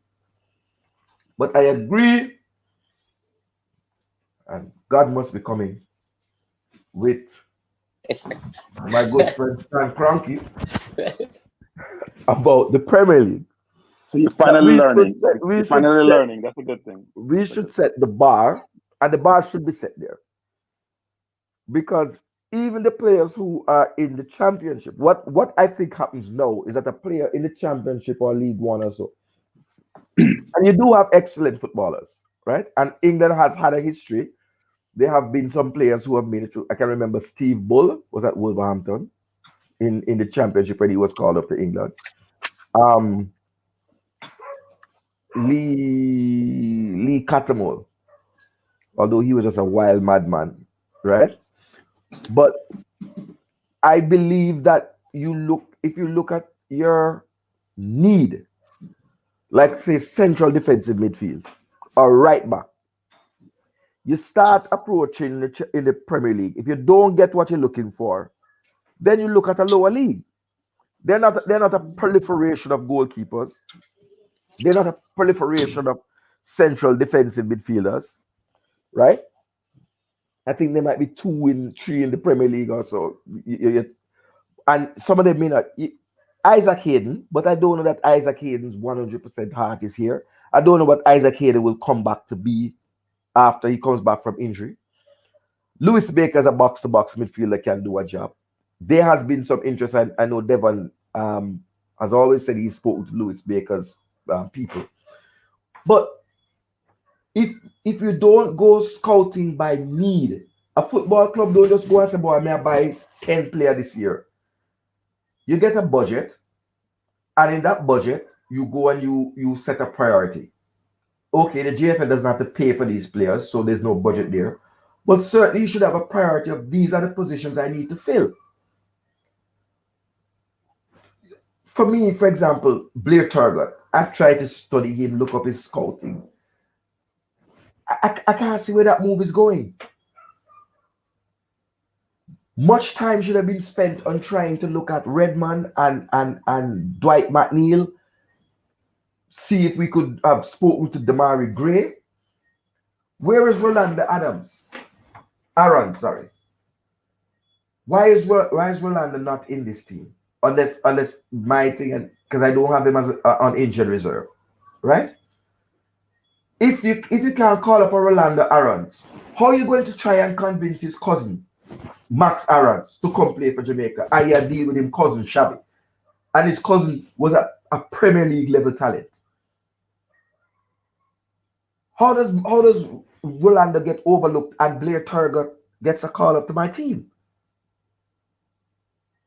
I have serious question with that one. So Ken, I want to say something, which is the Premier League has 20 teams. Say you have 25 players per team, it's 500 players, right? Just think about this. So you have 500 of the best players in the world. We are lucky that a bunch of those players have Jamaican heritage. You think if it was the US, they'd be having conversation about who we should go assess play in the Premier League? They'd be scouring that league back to front, picking out the best talent, trying to convince them not to play for England and bring them to play for US. It wouldn't even be a consideration. We are so lucky to have that pool to pick from. And we're going to Championship and League One to go source players. I'm sorry, but I'm totally confused with this concept. If I have that pool of quality out there, it's very difficult to get to the Premier League, to play in the Premier League. And we have a bunch of players who qualify, and we're struggling to go source them, or we're saying, I should play some Jamaican players playing the USL. I'm amazed that we're having this conversation. Bertram. Let me say something. Let me ask you a question, because you know what I want. Because remember, one of my points is this. Let's use how many games has a young player like Norman Campbell played? Has he been given enough opportunity to see what his quality is like? How many games have Kareem Paris played for the national team? All I'm saying is that some of these guys should have, even in these games, should be given the opportunity. So Coach Whitmore could say, listen, you need 5 more years. We're going to get these players from the Premier League. What I think is happening is that some of these players, I don't think they have been given the opportunity to prove themselves, and they are being told that the other players are better than them. Well, would you want them, Mannings, man, would you want them to be proving themselves against the 25th ranked FIFA side in the world? And also, on average, 33, basically. Is the Serbia game a proving game for you? Mannings. For me, whether we win or lose the Serbia game, it don't matter to me.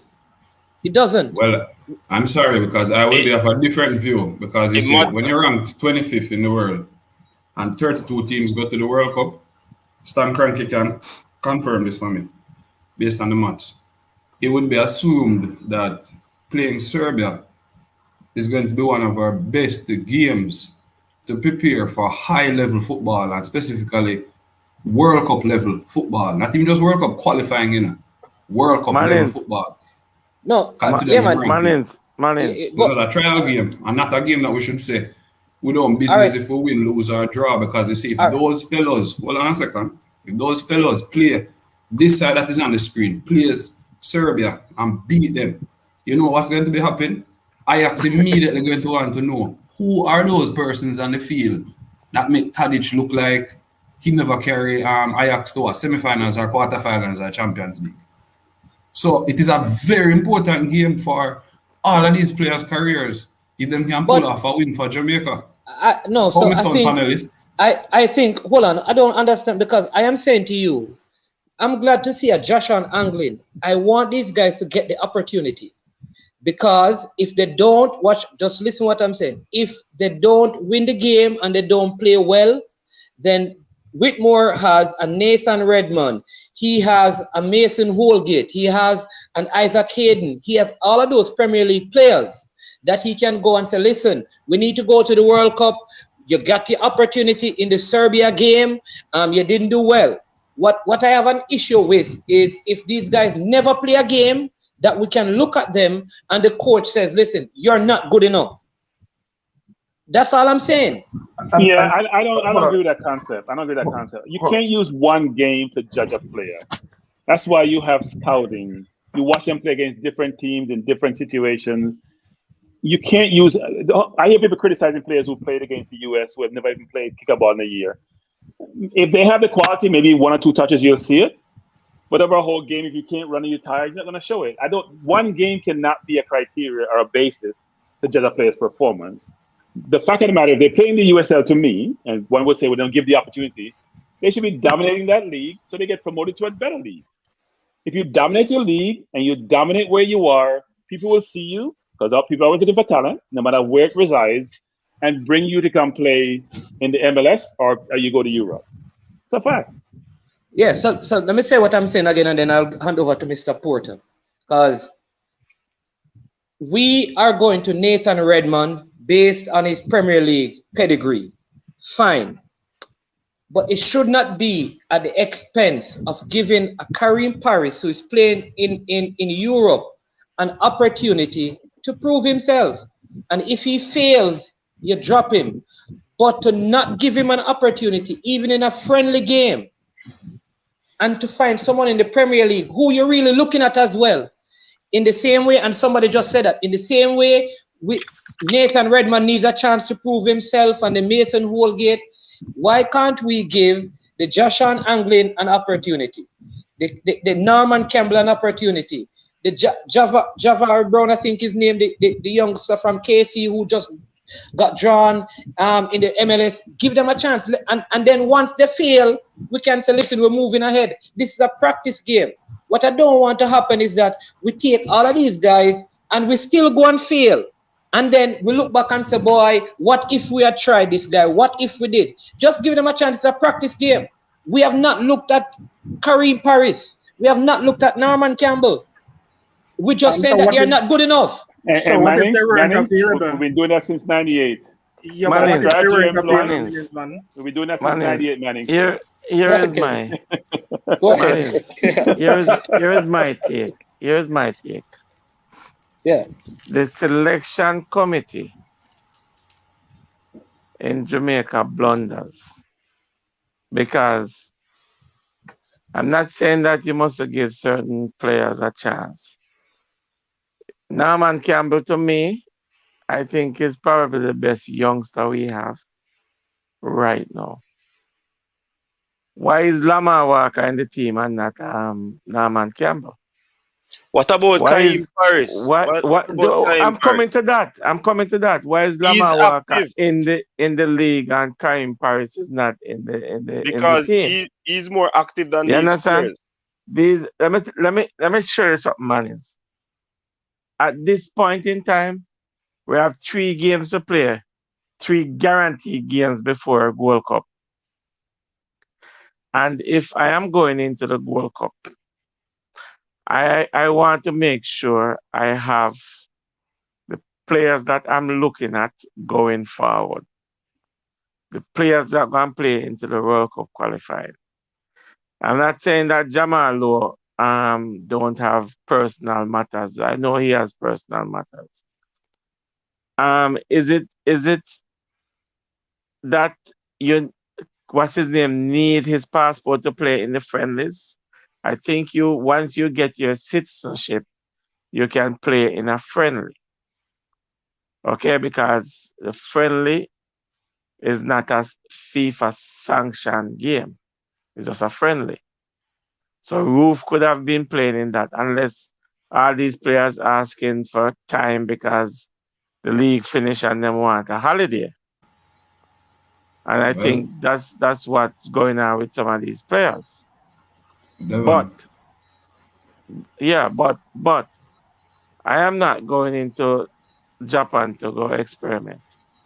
It's not time for experiment right now. These are result matters to me right now in these 3 games. I want going to stay forward. in the top 50. Yeah, we have been experimenting for 22 years, Manning. We have moved past that now. Can I ask that you a question, experimentation is Devon? done. Yeah, man. 22 years of experimenting, we're not doing that anymore. Devon, are we sure all of these players were available? Because remember, they said that the squad was selected from a pool of available players. Well, that's I don't know that. I'm not sure. I don't know right, that. so that's I what know, we need to look into. And Well, what I want to say I know about I that point. heard that Roof has some things to sort out, and personal reasons Jamal asked for time off. You know, but I haven't heard anything else about anybody. I want to say that you see this game against Croatia and Japan, for me, if we can win all three of them, I think that we can look at our FIFA ranking possibly being considered. But more importantly, a Serbia versus Jamaica game will never be a small situation because Serbia right now is in a group with Portugal for the World Cup qualifiers. And in March, I put it in the chat. The side they play against Portugal. Some persons on paper may say that that side could never draw with Cristiano Ronaldo and Bruno Fernandes, and Portugal is one of the best sides in the world.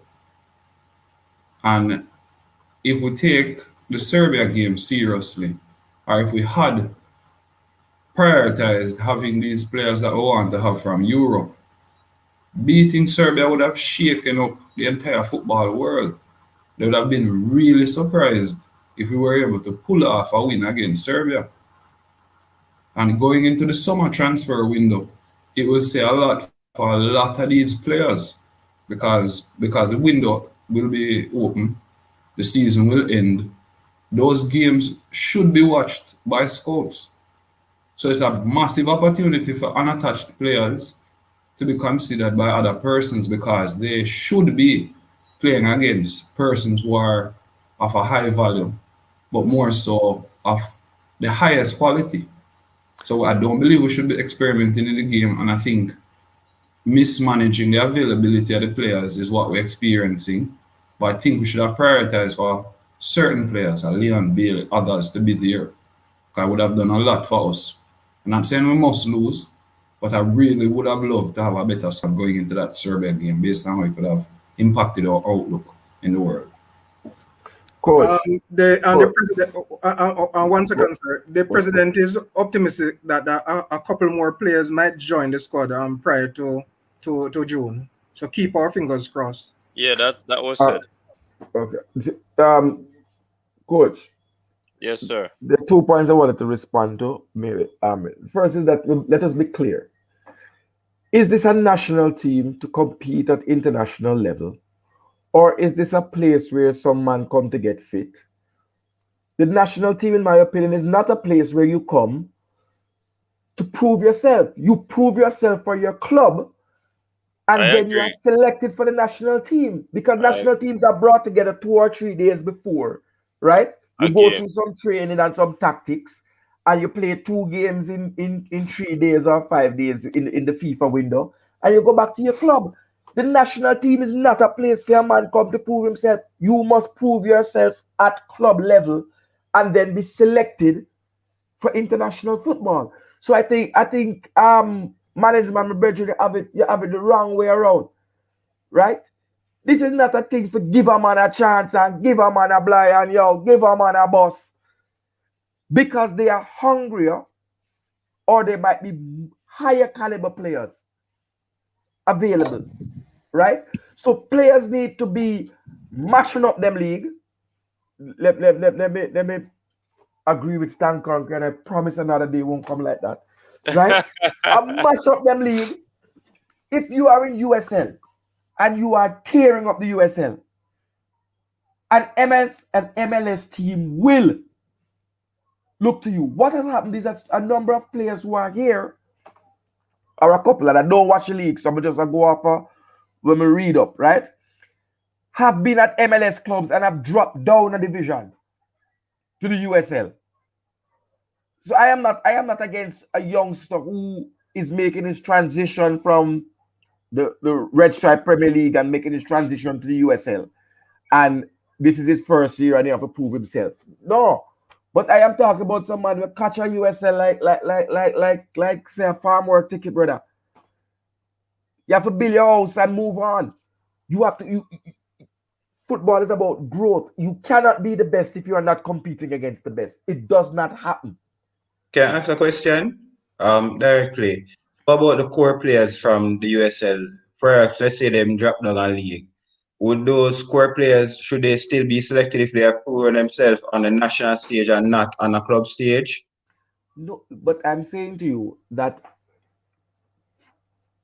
and I'm open to hearing from the football coaches there, right? There's a thing called form and there's a thing called class, right? Some coaches pick based on form. The players that are on form or on fire now, then pick them. Others say, okay, class is permanent. So at some point, your form is going to come back. But let us look, for example, at Casey Palmer, right? I'm going to tell someone, say, part of the problem with what happened with us in Jamaica, coaching as analysts, and now some man start watch championship where they on Sports Max 2 way down this in the cable channel. They never used to go down there yet. Right? Them stay up by Rush TV and watch the big league. One game ago, the manager of Bristol City called out Casey Palmer as being lazy and saying, man, just come there from them big club and don't come to contribute and come to run themselves into the dirt and don't have what it takes to fight for survival. And then you get a call up. Casey Palmer has been badly off form. Casey Palmer is a Chelsea product, you know.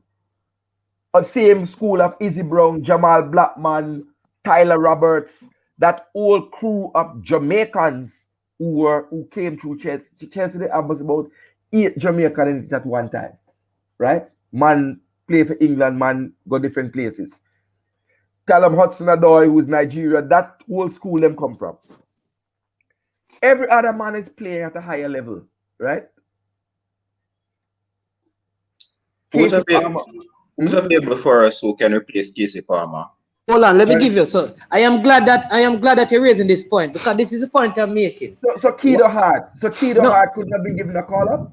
No, so let me give you. Hold on. I'm gonna ask a question. I'm gonna answer. Kido Hart has expressed an interest in playing for Jamaica, has begun his citizenship process in a friendly. Why isn't an Arsenal Academy graduate given an opportunity and a look in at a position where the footballer that you have is badly out of form? I'm not saying Casey Palmer is a bad player, but he is out of form and has been for a couple of games. And his most recent performance, he was called out by his coach.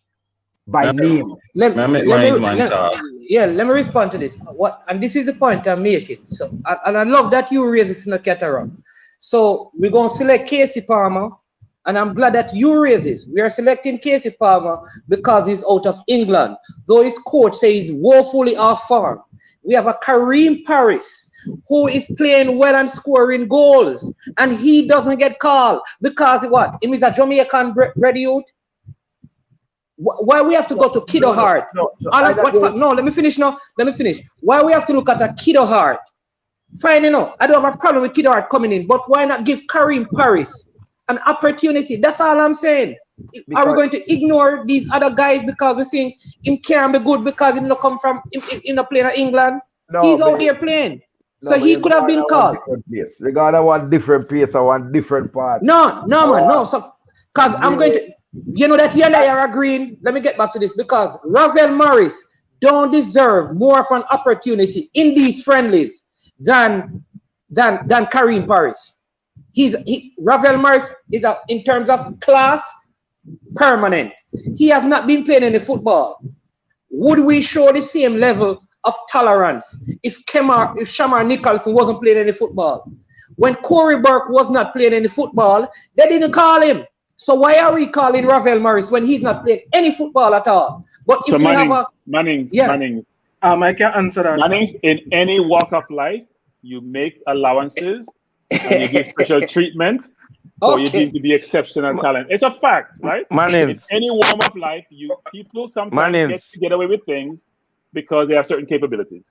I can answer that question. The reason why you cannot leave out Ravel Morrison is because our midfield is the weakest area, and having a Donald Johnson injured then we will be exposed in the midfield. He's our best midfielder, and you want to send your best team. So that is a simple answer. Ravi walk into the team with his eyes closed. That's why he's on there. And it's indisputable. Bonus report, Man, you respond to. Manins, why you call Corey Bird name? I'm just giving him. No, man. I'm just listen. And Because, people, hold on, you know why Corey Bird never call up to the national team? yeah, man. I know, man. But let me say this. Kiddo Okay, Hart. and I'm not gonna tell you why. Yeah, Because man. you know. We know. Yeah, man. Let me say this, because people like Jamaican. We need to reason. I am not telling you that Kiddo Hart. I think Kiddo Hart will play for Jamaica. Great footballer. He's at Arsenal.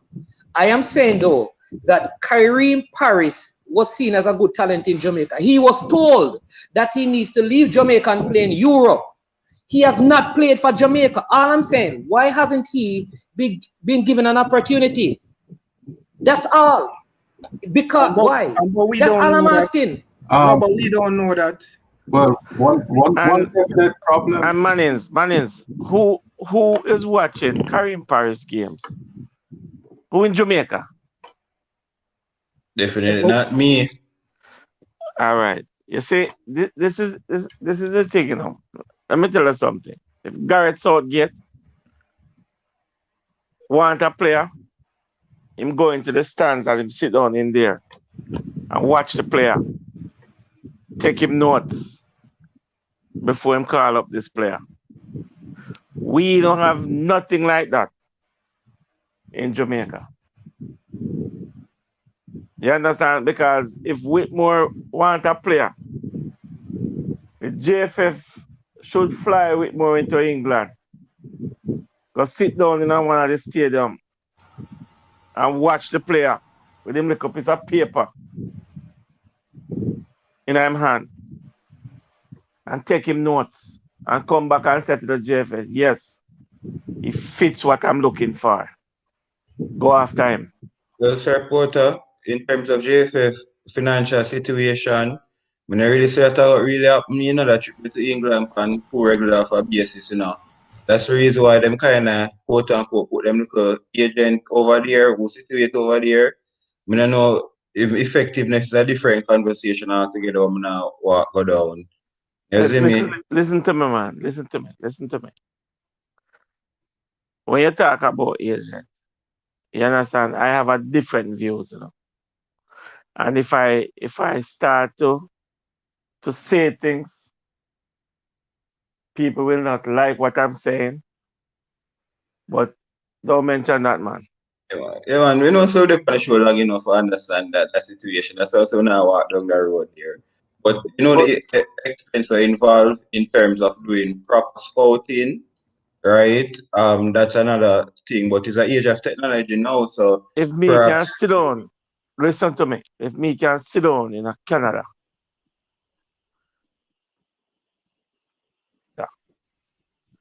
and watch and track players for 2 seasons and make requests to Jamaica because I see what the player can bring. And 80% of the players, them, when you see I come out, I have a hand in all of them. And you have a man who is in England, who is an agent. And he's getting paid to do it, and he's not doing it. Do you need him? But Devon, you have to be fair. An agent and a scout is two different things, you know. You understand? And I think that is where JFF may have gone. All right. That scout cannot speak to another player who is signed to another scout. That is called tapping up. You mean an agent? True. You mean an The agent? The agent. That's true. So you cannot have an agent acting as a scout. That's true. That is one of the fundamental weaknesses that I think that a weakness is a fundamental error. That a big. Right? That is one of the big problems. Then. Outside of England, Rob, anybody based anywhere else? That agent then is going to have a biased view for players in his stable. So he's going to overlook other players who are signed to other agents to promote his own. You need a scout, and we are not gonna delay this program to tell you of how many English-based players who have played for Jamaica that you can just simply assign as a scout and pay them instead of paying an agent. An agent work is to place a player, initiate transfers. That's what an agent does. Negotiate salary and terms. An agent doesn't scout. But I just wish the side the best. I wish the side the best, and I hope all the players perform. But I'm saying what is happening in 2021 is that Jamaica is now becoming a first-tier footballing nation, and these are the questions that first-tier footballing nations have. Example: Brazil. If you're not playing Europe, if you're playing at Brazil, there's a 99% chance you will never get a look on the Brazilian team. There may be one or two, maybe three players in a 23-man squad. Well, you're not putting a 99. Drop the percentage. No man. Hold on. You tell me who played locally for Brazil. Yeah, but Cataract is different. No, I'm just those saying players. Those players were developed by the Brazilian system. They get out by getting a contract in Europe, and they go back home, go play for them national team. That is different. That's understood. There is none of the Brazilian. There's no Brazilian that played in the Brazil team that was born out of Brazil. No Brazilian.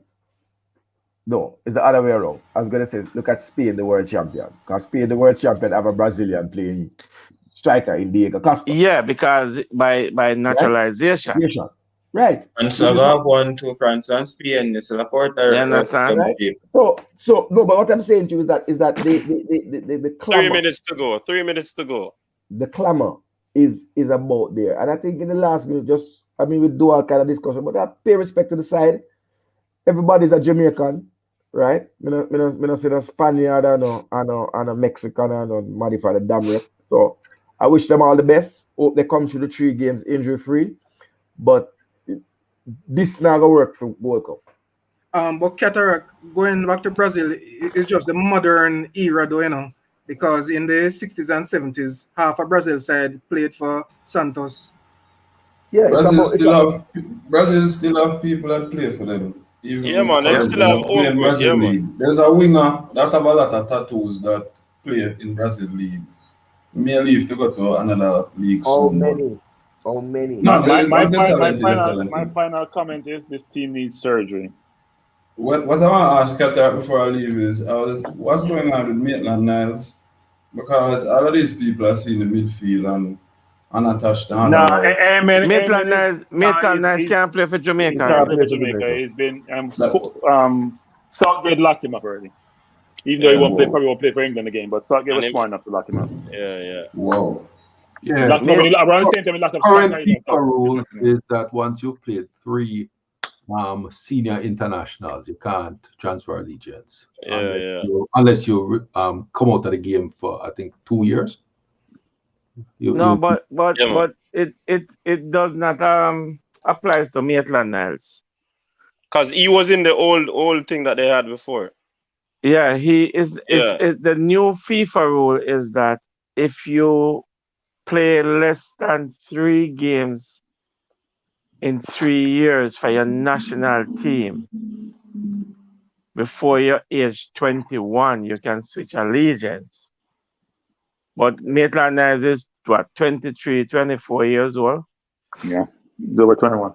He's done. And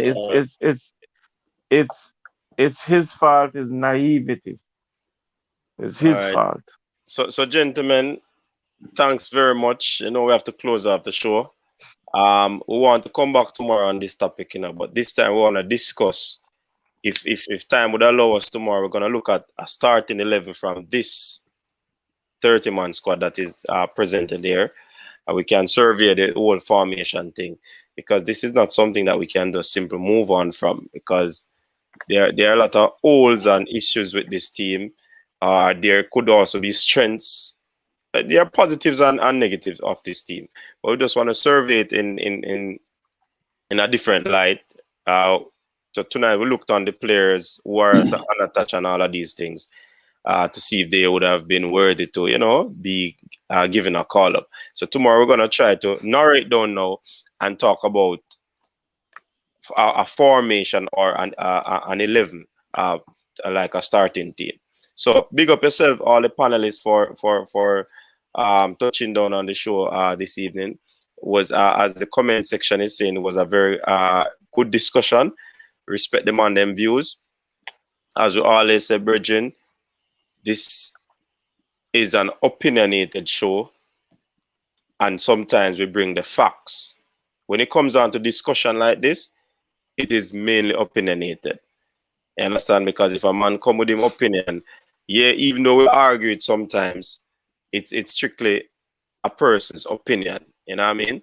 So big up yourselves, gentlemen. Thanks again. We can give persons of a minute or 30 seconds just to say their closing thoughts on the matter of the squad list. Starting with Cataract. I said my piece before, because my responsibility as a fan is that once the game starts, No, man, you're big on fun, Qatar. Let me stop with this. You're a supporter. No, you don't know something bad. You know something bad from go watch Reggae Boyz. Oh, anyway, that's another thing. No, I'm just saying that as a fan, our job is to cost the team, cost the selection, war. Only thing through COVID we can hold this over some white rum and red stripe, right? But I'm sure, like everybody else, once June reach around, we're 100% behind the side. We want the players to do well. Want Jamaica to do well. For whatever reason, I think we underestimated Serbia and the importance of the game. And I hope the players take this as a need and tapper to win, because results do matter. Yes. And last but not least, that this is not the closing door to say this is the squad for Gold Cup and squad for World Cup qualifier, right? Local base, overseas base, everybody's a Jamaican from have a blue book, and I don't want to pit Jamaican-born players against English-born players. And a blue again, Cataract, a black now, yeah? Pardon me? A black book? A black now, and a blue again. Okay, my brother. But don't want us to pit them against each other, because they have to play together. They have to play together, and they have to bring home the goal for us. And 30 seconds, Cataract. I was going to say the same thing, that you confuse. It's not Jamaican seconds, it's actually seconds. 30 seconds. tomorrow they get you. Yeah. MPEC, 30 seconds. Yes, I just want to say the squad is not a bad squad. It could be a little stronger. I've concern though about a competent backup goalkeeper and a little bit more, a little bit stronger in the midfield, especially in the CDM area. But I'm pretty comfortable with the defensive area, and I wish the squad the best for the 3 friendlies. That's basically what I have to say. All right. Moving on to I Am Sure. Yeah, but all right. Listen, respect to all the panel. It's always good being on and learn a lot of things. I remember, I'm not employed to the GFF. I just volunteer as a Jamaican who is involved with football to give whatever support, because I have the best. And all the information that I get about players, as best as I can, especially players out of England, I get them in the team, because I believe many of them are better than our local players. And I stand for that. At the end of the day, man, even if you're pink, if you bleach out, if you're brown, if you're black like a tar, you're Jamaican. You understand me? It matters not to me. All I'm saying, I just want to know that a youth, whether I'm born in Italy, whether I'm born in Trenchtown, whether I'm born in the United States like my kids, that at the end of the day, brother, a man must feel like I was treated fairly And people never just assume that because I'm born a certain place, me not good enough because I'm on playing a league. Give me a chance, and if me fail. That's all I'm saying. Good. Yeah, man. Michael. Yes. You know, we have a squad. I wish them all the best. I live by a couple little mottos. One is the Peter principle. A man will progress through any organization to him level of highest incompetence. And I hope we're not seeing the highest level of incompetence here. So that is the first thing. Second thing, some of them man here, why? Certain positions we clean like Don's picnic notebook. May I tell you the God truth? We just have nothing there. But we put some youth out there, them going to run, them going to perform, and at the end of the day, Jamaicans, you know. So guess what? We're not going to lose easy.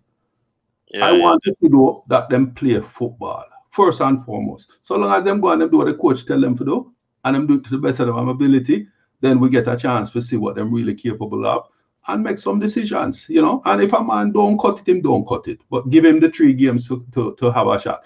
With regard to the whole 30 seconds. 30 seconds. seconds. Man, we're at 26 and you interrupt me, so don't do it again. All right, you know what? Let me go. Devon. Yeah, I'm not gonna say much. I just wish them all the best. Hope them can give us a good performance and come back home and Kappa can revisit the squad and look what he has, what he doesn't have, and see who next, you know, the next man up. And then we probably can get into Gold Cup. All right. Who this? The stand cranky, Bertram. Yeah, I'm gonna try to take 30 seconds, but not Cataract 30 seconds. Excellence doesn't grow on tree, and this squad needs major surgery. And I'm not gonna be optimistic and all positive like I hear about the positivity. If you wanna succeed in life, you have to aspire for excellence. You have to work towards excellence. It's not given to you, and when you have it around you and you don't want to pursue it, then it's a recipe for failure. And this squad, as constituted, is not good enough. All right. All the details. Well, I can just use my 30 seconds, ask the panelists and the viewers if we can reach out and just bless up Leon Bailey, considering the toe injury, because he got out. You know, so that we can strengthen him and make him know that at least some fans in Jamaica consistently I think about him, you know. Because now we start balling right now, I'm about injury, so I just hope the viewers and go up on him Instagram and send him on strength. So thanks for the opportunity, coach, and big up as always. Yeah, man, blessings. Yep. Doing. Give thanks. 30 seconds. So just 3 quick things. All right. Firstly, I still think I one of the better side of me see in a good while Jamaica put up on paper. As much as we could have been more stronger, still on a better side. Second one, the 30 seconds. Coach, I don't know if tomorrow seeing that you throw that topic there, if you can get one of them little fancy app there where you can like just put the formation on the screen while we are talking, so we can actually visualize it and probably poke up the player them name and then we could think of it. Yeah, man, we have that. And the last thing, like 30 seconds, 40 is Cadare Cedere. Naga Cedere. Bless up. Yeah, man. Big up on yourself, everybody on the panel. Big up everybody in the comment section. Yeah, man. Big up the moderators, them. Big up the viewers. Big up the persons who did not comment. Just big up just about every single person who continue to make the triple treat weekend a success. You know what I mean? So people, thanks again for tuning into the show. You know, we have champs tomorrow. Tomorrow, our final day, the champs not done. So we are going to go battle it out. And when we come on, well, Edwin will lead on the girls' side and Casey will lead on the boys' side, but champs not done. Final day, peer finals. We're going to deal with Casey are going to win champs. You remember? No, we're not winning. We're not winning. JC have too many people in. We are going to deal with it. Or we calculate the finals still, you know, is that we check how many teams have persons in our finals, or how many finals you have in individuals and all of that. So that takes precedence, you know what I mean? So big up yourself, everybody. All right. Once again, I'll say Coach's desk. We're out.